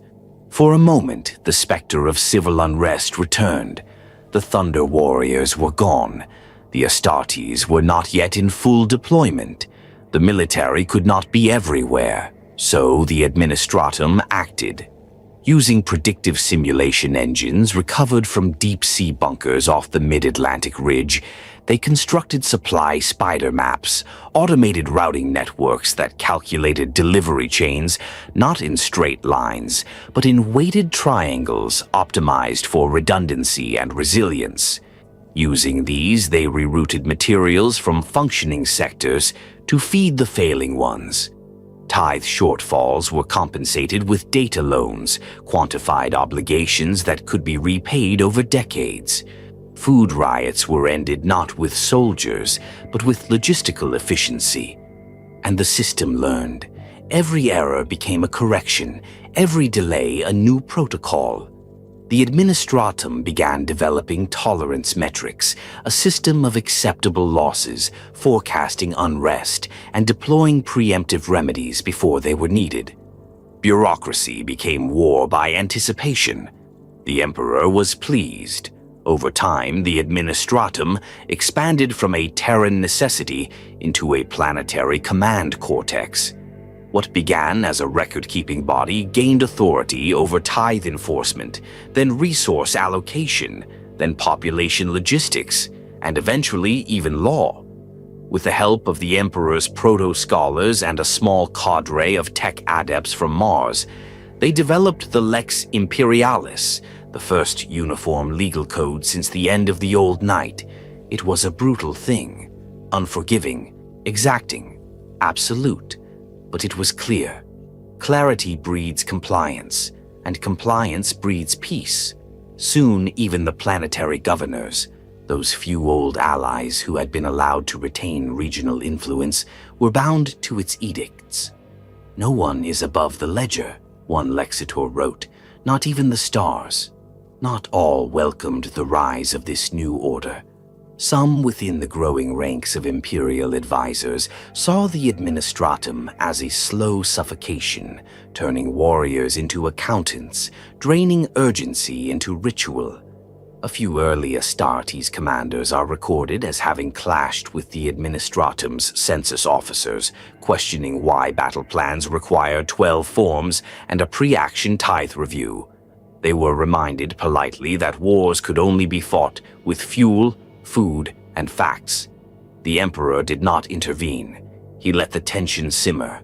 Because the Administratum was never meant to be liked, it was meant to last.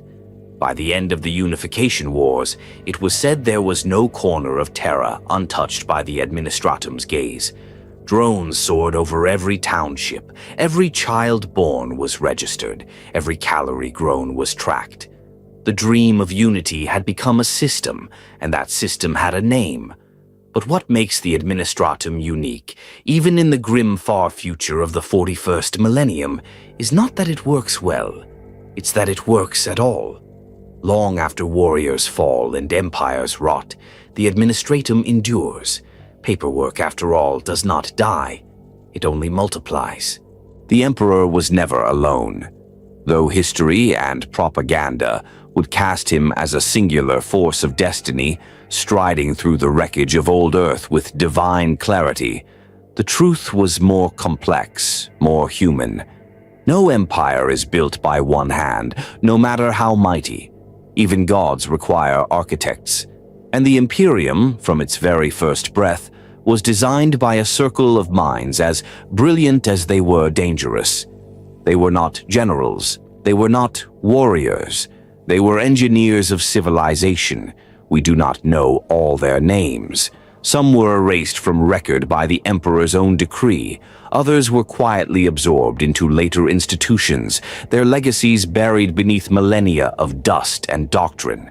But fragments remain, in encrypted logs, in faded cogitator banks, in forbidden volumes sealed within the vaults beneath the imperial palace.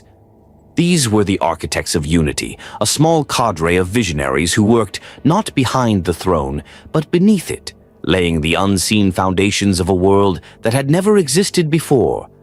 Amar Astarte was among the first. A geneticist of unparalleled genius, she had once headed a biolaboratory complex beneath what had been the Black Sea, now a crater filled with ash and steel. Her early work in pre-age gene therapy was so advanced that the Emperor himself is believed to have intervened in her preservation. When other enclaves fell to warp-spawned madness or mutation, her laboratories held firm, their subjects stable. It was Astarte who first demonstrated the viability of genetic psycho-conditioning, the process by which loyalty, doctrine, and psychological resilience could be programmed as biological traits. Her work would later form the basis of the Legiones Astartes, and her name, immortalized in their very title. But her contributions did not end with the gene labs. She was also instrumental in drafting the early doctrine of controlled mutation, a strict set of biological laws used to prevent humanity from falling once more into the degenerative horrors of the Age of Strife. This doctrine, enforced ruthlessly by the early administratum, became the foundation for imperial biosanctity laws, laws that still dictate the fate of entire worlds. Astarte did not die of old age. She was executed. Her death is marked in a single line of an administratum tribunal record. Her work had gone far enough. Another mind among the circle was Solon Zeth, a cyberneticist from Mars, not of the cult Mechanicum, not yet, for that pact had not yet been forged, but of a proto-techno-guild that would eventually fracture and evolve into the Mechanicum we know today. Zeth was radical even by Martian standards. She believed in the merging of mind and machine not for domination, but for clarity, that humanity's path forward would be determined not by war but by precision, a dream of logic without dogma, a synthesis of flesh and circuit in harmony. The Emperor met with Zeth in the dust domes beneath Olympus Mons. What was said between them is unknown, but what followed reshaped Mars and Terra. Zeth began supplying the Emperor with arcane technologies, plasma reactors, cybernetic uplinks, void ship schematics. In exchange, he offered her secrets. Knowledge from the dark age of technology that even Mars had forgotten. Zeth's devices were used in the design of the Imperial Palace's first energy grid, and it is rumored she had a hand in designing the original schematics for the Golden Throne itself. When Mars later formalized its alliance with Terra, Zeth was already gone. Some say she refused to bow to the machine god. Others say she was consumed by her own experiments. Her name is now heresy in the Martian lexicon, but in the Emperor's archives she is recorded simply as the one who understood the pattern. A third figure, more elusive still, was Kalistin Varov, a logi mathematician from the hollow cities of the Australis Rim. Varov was not a builder of machines, nor a soldier, but a modeler of futures.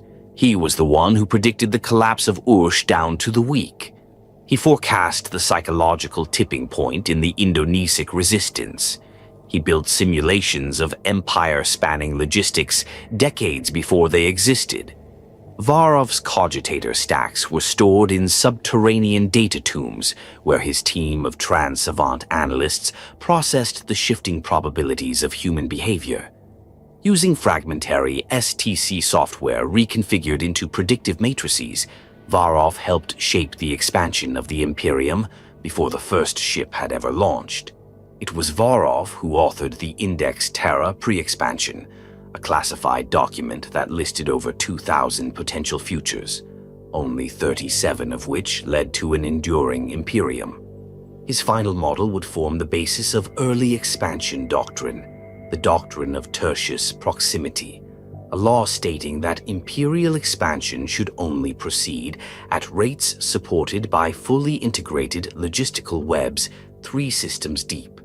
Of course, this doctrine would be ignored in later centuries, as would Varov. He is last mentioned in a footnote of a Master of the Administratum's diary, who wrote simply, "The ghost of the future haunts us still." I wonder if Varov saw this too. There were others whose names even these hidden records fail to confirm. A masked figure known only as the Cartographer, who claimed to have mapped the locations of over 30,000 lost human colonies across the stars using warp proxy mathematics no one could replicate. A woman named Enai, who spoke no known language, yet wrote architectural schematics of orbital dockyards so vast they would take centuries to build. And yet they worked. And always in the center of these minds sat the Emperor, not as tyrant, but as gravity. These were not his servants. They were not sycophants or slaves. They were tools, yes, but also collaborators. He allowed disagreement. He permitted dissent, but only within the boundaries he defined. When their purpose ended, he ended them, gently, silently, completely. Because for all their brilliance, the Emperor knew something they did not. Unity is not the alignment of minds. It is the silencing of noise. The architects of unity never marched, never fired a weapon, never held a banner. But their fingerprints are everywhere, in the logic of the administratum, in the genome of every space marine, in the doctrines of conquest and the mathematics of empire, and in the silences where history forgets to look. While Terra burned and bled, Mars watched. No proclamations, no declarations of allegiance, no armies marched across the void to join or oppose the wars of old Earth. Mars, ancient, distant, and cloaked in red, remained silent. And yet its silence was not ignorance, it was calculation. For while Terra struggled to unify its fractured body, Mars had long since severed its soul. The red planet had not fallen in the age of strife. It had transformed. Cut off from the warp storms that racked the galaxy, its once glorious technological civilization collapsed inward, spiraling into ritual, decay, and secrecy. The ancient engineers, their minds shattered by time and war, had devolved into cultic techno-priests. In their vaults of glass and rusted steel, they began worshipping their machines, not merely as tools but as divine relics. They did not repair technology, they anointed it. Their order, fragmented but persistent, would become the Mechanicum, though in these years that name had not yet formalized. They called themselves by 1,000 rites and sects, the disciples of the Flame Circuit, the brethren of the Cog, the keepers of the Vault Liturgy. They no longer innovated, they preserved. It was a planet of prayers spoken in binary, of flesh replaced with sacred metal, of machines bound in chains not because they were broken, but because they were holy. And they watched Terra through ancient telescopes, half-functioning noospheric scries, and long-range auger drones that still lingered in low orbit. Every shock wave, every fusion blast, every rise and fall of a new petty tyrant on Earth, Mars recorded it all, for they remembered Terra's former greatness, and they remembered its betrayal. The early years of the Emperor's rise did not go unnoticed. Some among the Martian forges believed they were witnessing the return of the Omnissiah, the prophesied master of all machines, the one who would awaken the full knowledge of the STC archives and restore humanity to its golden age. Others were not so hopeful. To many high-ranking magi, the Emperor was a threat, a biological aberration who dared to use science without reverence, to wield technology without worship. He altered genetics with cold precision, bred soldiers like weapons, and bent the powers of the warp to his own will without once invoking the machine god. He makes miracles without prayer, one techno-cantor wrote. This is not divinity, this is hubris. And yet they could not look away.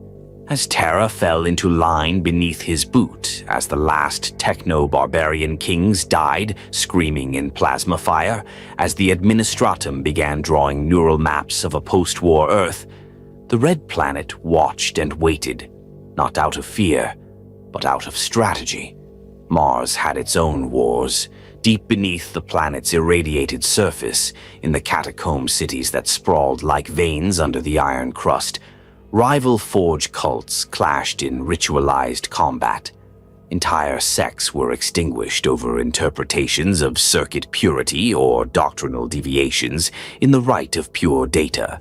Some of these wars lasted minutes, executions carried out with mechanical precision.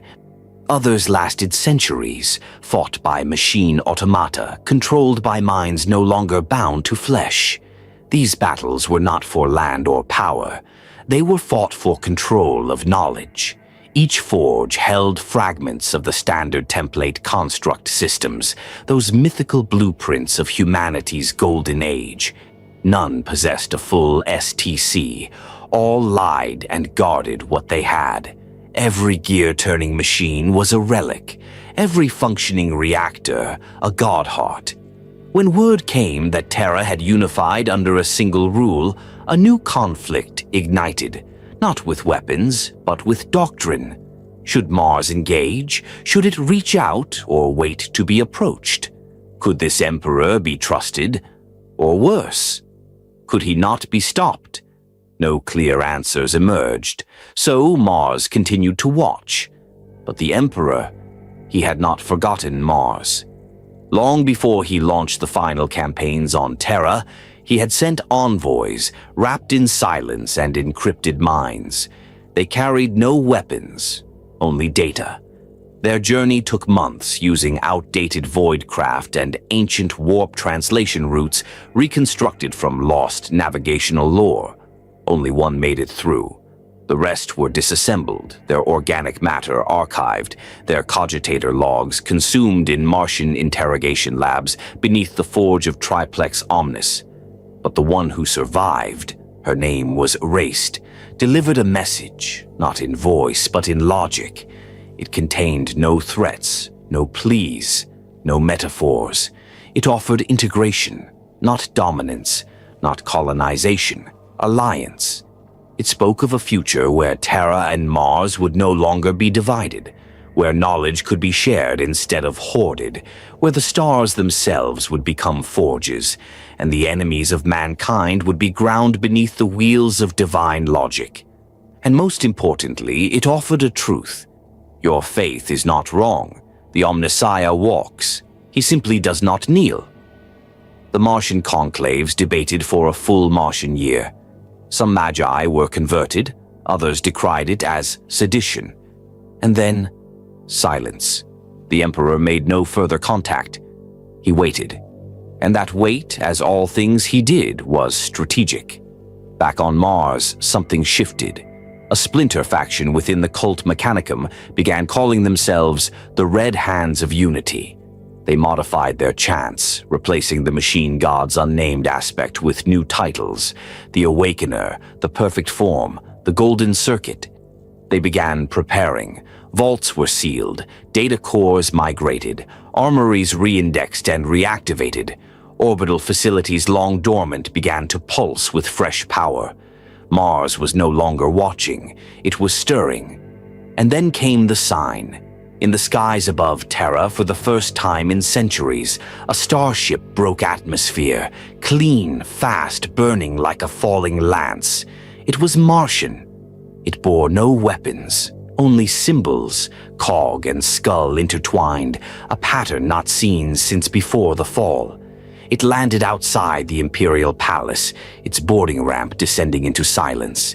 From it emerged 12 12 tech priests, their faces hidden behind respirator domes and hooded robes.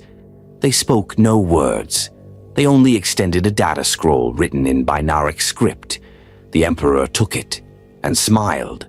Mars had watched, Mars had waited, and now Mars was ready.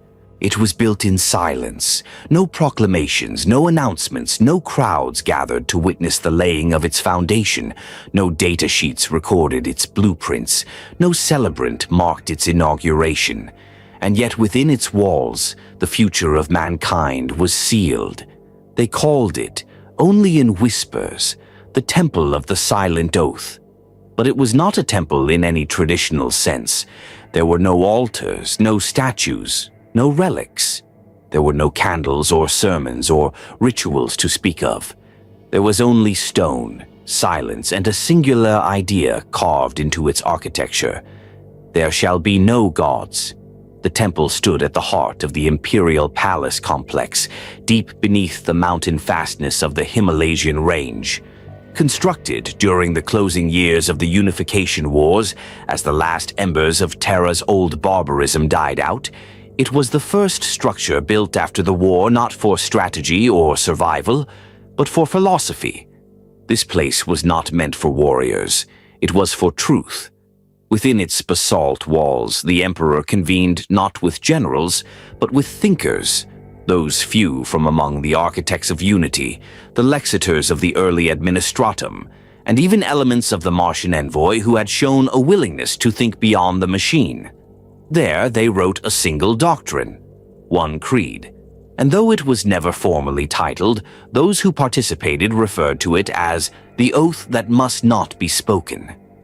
The doctrine was simple in wording but monumental in consequence. It rejected deification in all its forms, no cults, no divine titles, no prayers, no shrines. Not for the Emperor, not for any figure who walked beside him, and certainly not for the mechanisms that powered the imperial machine. It was a response not just to the old religions, but to something deeper, a genetic memory within humanity, a need to believe in something greater, to bow before it, to surrender to mystery. The Emperor understood this flaw intimately. He had seen what happened when human belief went unshackled, from the warp-spawned pantheons of the Age of Strife, to the god-kings who ruled Ursh, to the death cults of the pan-Pacific warlords who sacrificed entire cities for omens in the smoke. Belief had almost annihilated mankind. Now it would be controlled. In those early gatherings within the Temple of the Silent Oath, debates raged. Some of the Emperor's closest intellectual allies believed that the human spirit could not survive without the comfort of myth. Others believed that faith itself should be replaced, not with denial, but with a new kind of reverence, the worship of humanity's potential. But the Emperor, as always, saw further. He declared no one would be worshipped, not him, not the system, not even the idea. Because to worship something is to remove responsibility from yourself, and the future of the species required total responsibility. He offered instead a creed of rational secularism, now known to later historians as the imperial truth. Though its core would not be formalized until later during the Great Crusade, its seeds were planted here, in this silent temple. The pillars of the truth were laid stone by conceptual stone. The denial of all gods and supernatural entities as false constructs. The rejection of mysticism in favor of scientific understanding. The declaration that humanity must master its own destiny through reason, strength, and unity, not divine providence. No banners flew bearing these tenets. No monuments were erected to celebrate them. Instead, they were etched into policy, whispered into reform, encoded into laws. It was a quiet revolution, the kind that burrows deeper than any blade can cut. But the temple itself remained. It became a place of initiation, not for the masses, but for those destined to lead, to govern, to think. The The first generations of imperial commanders, Lexarchs, even some early space marines were brought into the temple during their final trials, not to be lectured, but to stand in silence. At its center was a circular chamber, featureless but for a black plinth no taller than a man's chest. Upon it, a phrase etched so finely into the stone that it could only be read with focused light. "You are alone, and that is the strength of mankind." There were no instructions, no interpretation. Each initiate was left in solitude for hours, sometimes days. Some wept, some raged. Others emerged cold, resolute, hardened by understanding. What mattered was not what they believed. It was that they no longer needed belief. There were exceptions, of course. Some resisted the oath. The early proto-ecclesiarchs, zealous survivors from conquered faiths, still clinging to the hope of sanctifying the emperor as divine, attempted to hijack the temple's meaning. They tried to reframe the silence as humility, the oath as sacred restraint, the emperor's rejection of worship as a divine paradox. The emperor silenced them, not with execution. That would make martyrs. Instead, with irrelevance. They were discredited, their titles dissolved, their influence stripped away by administrative pressure and social engineering so subtle it would take decades for anyone to realize they had been erased, and the temple remained unchanged. But the greatest irony, one only history would come to see, was this. The Temple of the Silent Oath became sacred, not because it preached holiness, but because it denied it. Not because of what was said within, but because of what was not. As centuries passed, even as the emperor launched the Great Crusade, even as the imperial truth spread to the stars, whispers of the temple lingered. Some said standing within it granted clarity. Others claimed to hear nothing but their own heartbeat, and that was the point. A few, in later centuries, even claimed to feel the emperor's presence strongest there, not as a god, but as a reminder of what could have been, of what he tried to prevent, and of the silence that may yet return. At the dawn of the final year of the Unification Wars, the world stood quiet, but it was not peace. It was the stillness before the last breath, before history closed one door and opened another. The blood-soaked soil of Terra had seen the rise and fall of 1,000 tyrants. The great techno-barbarian regimes were broken. The last city-states had submitted. The sea forts, the orbital enclaves, even the deep void cults had been scoured or silenced, all except one. There, in the shadows of the ancient peaks once known as the Armenian Highlands, stood the last unbroken resistance, a vast and stubborn stronghold buried beneath Mount Ararat. To the fractured remnants of old Earth, it was a whisper. To the Thunder Warriors, it was a loose end. To the Emperor, it was unfinished business. For Mount Ararat was not just a stronghold. It was the last holdout of the old world, a fusion of ancient warlords, rogue psychers, scavenged xenotech, and broken dreamers who believed, perhaps delusionally, that they could outlast the storm. The men and women of Ararat did not plead. They did not bargain. They prepared for the end. And they made the Emperor come to them. The Ararat Enclave had existed in one form or another since the first decades of the Age of Strife. Cut off by warp storms and seismic cataclysms, the region had evolved in isolation. Here, society had twisted into something strange, a fusion of pre-imperial mysticism, advanced scavenged technology, and isolationist philosophy. Its leaders, calling themselves the Shepherds of the Final Fire, practiced a grim doctrine that all progress was a lie and that the end of humanity was not to be stopped, but witnessed with dignity. They did not seek to expand. They did not seek to rule. They only sought to survive, unchanged, untouched, unbent. And so, they hid. Beneath kilometers of mountain rock, they constructed a fortress city carved directly into the planet's bones. Its gates were sealed with geo-locked tectonic fuses, its airspace filled with proximity mines and energy disruptors drawn from forgotten arsenals. But more dangerous than their machines were the people who lived there. The Ararat Guard were not warriors in the mold of the Thunder Legions. They were older, children of psychic lineage, bred through generations of enforced discipline. They wielded not just weapons, but belief, rooted in defiance. Some say they had psychic nulls among them. Others claim they trained in forms of mental focus that resisted warp intrusion. But whatever their nature, one truth held: they had never been defeated. The Emperor at this stage had no more need to prove himself. The world was his. The imperial truth had been ceded. The administratum had begun laying down the legal and logistical scaffolding of the New World Order. The Forge Worlds whispered alliance. The first whisperings of the Great Crusade echoed in council chambers, but he still came to Ararat, personally. It is one of the rare moments in all of imperial history when the Emperor did not delegate. He did not send proxies. He did not dispatch gene-forged legions or assassins in the night. He came, robed in silence, armored in gold, and surrounded by the last of his Thunder Warriors. They came not as conquerors, but as executioners.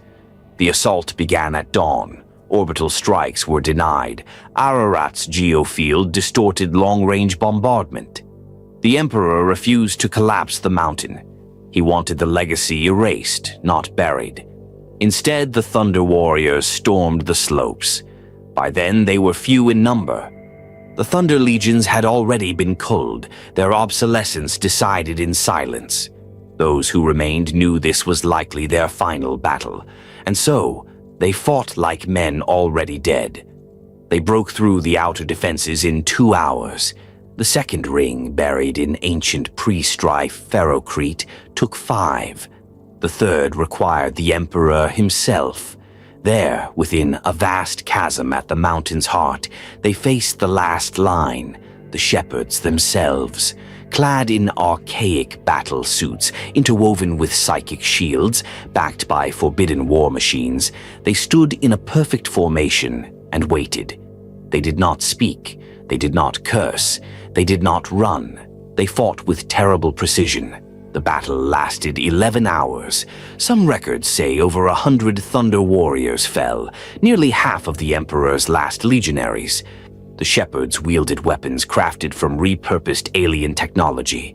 Their minds burned with raw psychic force. Their defenses bent light and sound. But they were not facing a mortal warlord. They were facing the master of mankind. The final chamber, the heart of the flame, as later sources would call it, was where the last stand occurred. Surrounded by vaults of forbidden knowledge and vitrified relics of the old night, the Emperor entered the chamber alone. What happened next is not recorded. There were no surviving witnesses, no picked captures, no post-action logs, only the result. When the Emperor emerged, he walked alone. The shepherds were dead, their temple ruined, their relics destroyed by his own hand. The last memory of the old world was now ash. In the hours that followed, the Emperor stood atop the peak of Mount Ararat. Around him, the last fires of resistance flickered in the ruins below. The sun rose. The sky, for once, was clear. And then, only then did he speak. The few records we have suggest he uttered a single sentence to the Thunder Warriors who still stood, bloodied and broken, at his side. It is done. The Battle of Mount Ararat was not just the end of a war. It was the symbolic death of the past, the old ways, the old lies, the old gods. After Ararat, there was nothing left to unify, only a world to build anew. It was here, at the summit of the ancient mountain, that the Emperor began the transition from conqueror to emperor, from wielder of thunder to master of destiny. It was the final sword stroke that cleaved Terra from its ancient wounds and welded it into a singular purpose. And as the blood dried into the stone, history turned. One age ended, another began.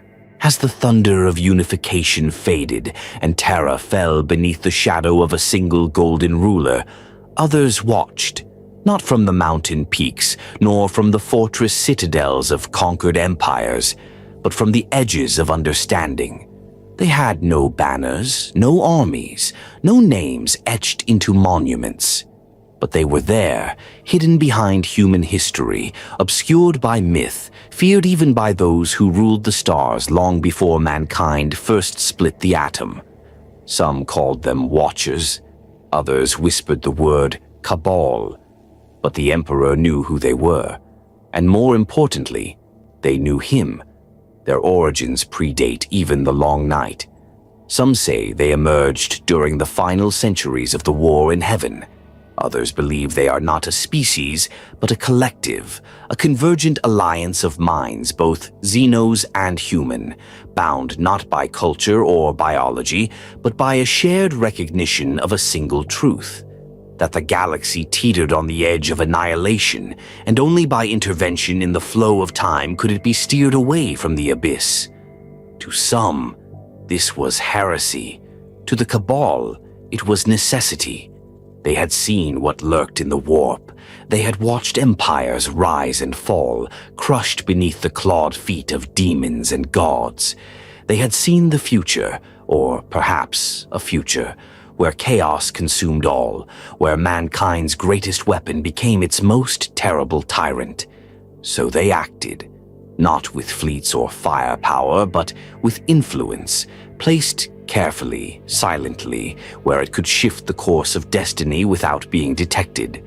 Their tool was subtlety, their currency was secrets, and above all, they feared the Emperor, not because they misunderstood him, but because they understood him too well.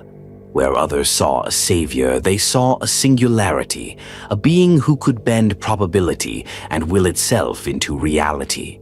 A mind so vast and old, it blurred the line between man and myth. A figure who did not just defy chaos, but threatened to supplant the very balance of galactic fate. The Emperor's rise was not an accident. It was an event horizon, the moment after which the galaxy could never return to what it had been. So the Cabal debated. Should he be helped or hindered? The answer was never simple. Among their number were non-human intelligences, remnants of extinct civilizations who had learned to move between timelines. Eldar farseers who had abandoned their craft worlds, human outcasts with psychic talents too dangerous to live among their own kind, even former servants of ancient powers, now repentant, now watching. One of their oldest members was said to be a Carcharodaxian prescient, a sentient gas being from the deep halo stars, capable of reading emotional frequencies across time. Another, known only as Anathema Omega, was rumored to have once been part of the Emperor's own gene-craft experiments before being cast out for reasons never spoken.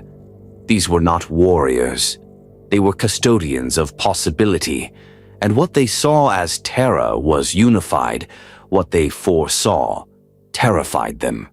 The Emperor had begun something the Cabal could not fully unravel. He was not just building an empire.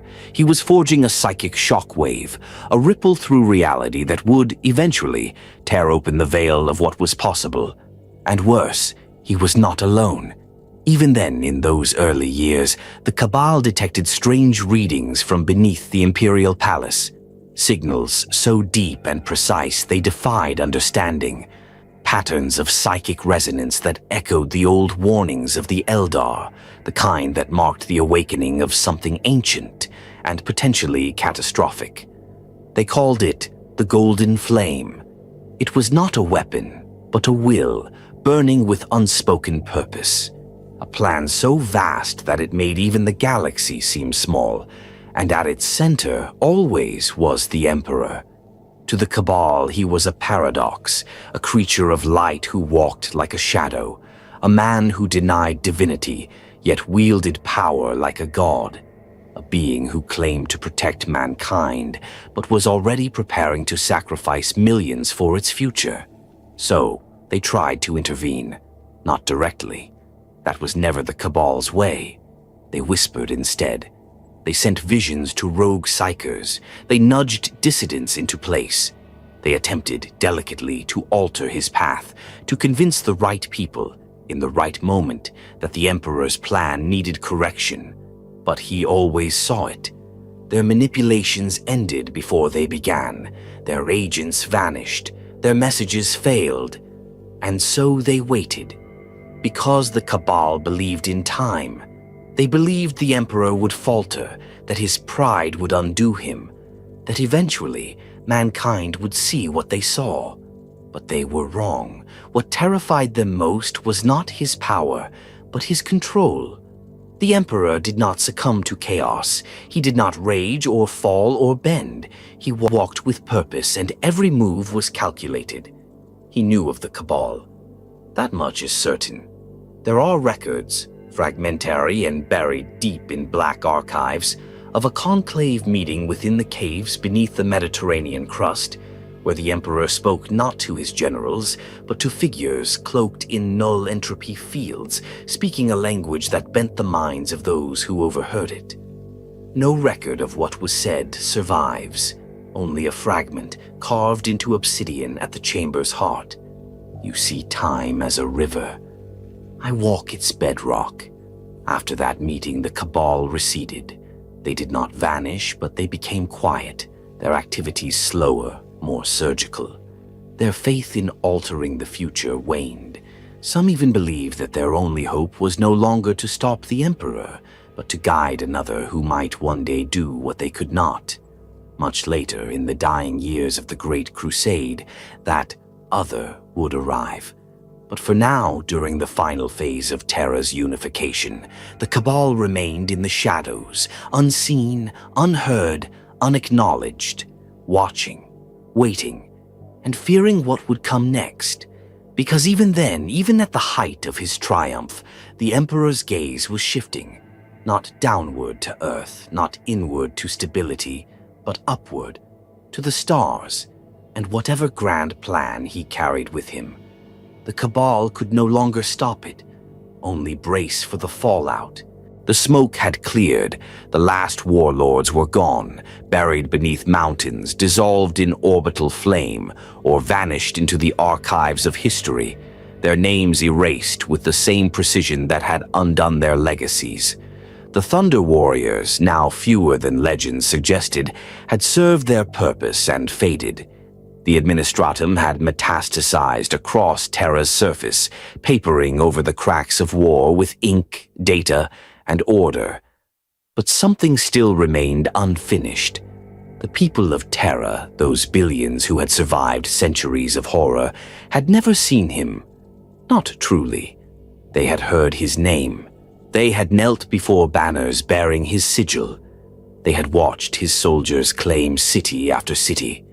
But the Emperor himself had remained a phantom, a presence, a myth behind the machine. Until now. Now the time had come. The world was his. The wars were done. And so he would finally step into the light. It began not with fire, but with silence. A planetary announcement, broadcast not through voxcasters or hive node relays, but through a psychic echo, subtle, universal, and undeniable. Every man, woman, and child on Terra paused that day. Not by command, not through fear, but because something in them knew. The Emperor was coming. In the core of what had once been the Himalaysian mountain range, now reshaped, reforged into a structure beyond mortal comprehension. The Imperial Palace had been constructed, but it was not yet the palace we know today. Not the endless labyrinth of Gothic spires and stasis-locked reliquaries. This was its first form, a fusion of logic and symbolism, built not just as a seat of power, but as a message. Its angles spoke of permanence. Its foundations reached so deep they pierced old Mechanicum vaults once thought unreachable. Its spires were not just towers, but time markers, aligned with constellations long lost to atmospheric ruin, and at its center stood the ascension platform. This was where it happened. This was where the Emperor made himself seen. Witnesses, what few were allowed, speak of a stillness so complete it made breathing feel intrusive. The air did not stir, light itself seemed to bend inward. And then he emerged. He wore no crown, no gilded cape, no trailing fanfare, no retinue of bodyguards. He wore a simple robe of deep crimson lined with gold thread circuitry. His armor beneath shone not with ornamentation but with functionality, a masterwork of science engineered beyond comprehension. His face, ageless, calm, unmistakably human, held no smile, no scorn, no divine radiance. But it was his eyes that struck those present. They did not glow, they understood. His voice, when he spoke, did not thunder, it did not echo, it entered. Each word moved through the minds of those listening like memory, as if it had always been there, waiting to be spoken aloud. Terra is no longer fractured, it is whole. The time of isolation has ended, the time of reason begins. There were no chants, no applause, just silence, as if the world itself was listening. He went on to describe a vision, not of conquest, but of liberation, not of obedience, but of order through understanding. The age of superstition, he said, had ended. The time of logic, unity, and will had come. He spoke not of gods, but of man, of the unshackling of potential, of a species too long trapped by fear, now rising to claim its place among the stars once more. The galaxy is waiting, he said. We will reclaim it. That was the moment the imperium of man was born, not with a sword, not with a law, but with a sentence. In the weeks that followed, changes rippled outward like gravitational shockwaves. The last holdouts, those few rogue technocracies hiding in the wastes, bent the knee. The administratum began issuing imperial edicts, converting regional governance into planetary departments. The first imperial tithe schedule was drafted. Labor pools were organized for off-world construction. Orbital facilities long buried in ash or forgotten in decay were reactivated. And above all, the Emperor stopped hiding. He began appearing in public, walking the halls of power, visiting broken cities. Not with pomp, but with intention. To those who saw him, the experience was almost unbearable, not because he emitted terror, but because his presence revealed how small everything else was. He did not demand worship. He did not permit it. In fact, one of his first standing orders was the destruction of several emerging cults that had formed even among his own early bureaucrats. He erased them as swiftly as he had crushed the techno-barbarian kings. There would be no gods in this imperium, only mankind. And then came the construction of the expeditionary fleets. It had been planned long before the last battles on Terra ended. The void ships were not an afterthought. They had been prepared in secret for decades, assembled from ancient STC fragments, Martian innovation, and the Emperor's own design. The Great Crusade, though unnamed at this point, had already begun in his mind. But first came preparation. Gene laboratories across Terra began moving from prototype to mass production. The Primarch project, still shrouded in secrecy, had already seen its darkest hour. The loss of the Primarchs themselves, stolen by forces unknown, had been a bitter wound. But the Emperor wasted no time mourning. He moved forward. Always forward. The Legiones Astartes, the Space Marines, would become the instruments of this next age, fewer in number than the Thunder Warriors, but built to endure, to lead, to inspire. They were not executioners, they were crusaders. And the people watched their world change with a mixture of awe and dread. For though peace had come, it came at a price. The freedom to rule themselves was gone. Local customs, languages, and identities were standardized or scrubbed away. But with that loss came stability, something they had not known in thousands of years. The stars, once terrifying, were now promised. Historians would later point to this moment, the Emperor's emergence, his speech, his transformation from unseen savior to living sovereign, as the true beginning of the imperium. Not just because power had consolidated, but because the idea had taken root. The belief that humanity was one people, under one vision, guided by a being who would never grow old, never falter, and never break. They did not yet call him the God Emperor. They did not kneel, but they looked up. For the first time in millennia, mankind looked up at the stars not in fear, but in ambition. And the Emperor, standing at the summit of his silent palace, stared back into that darkness and saw not emptiness, but destiny. The time had come. The world was ready. The galaxy would follow.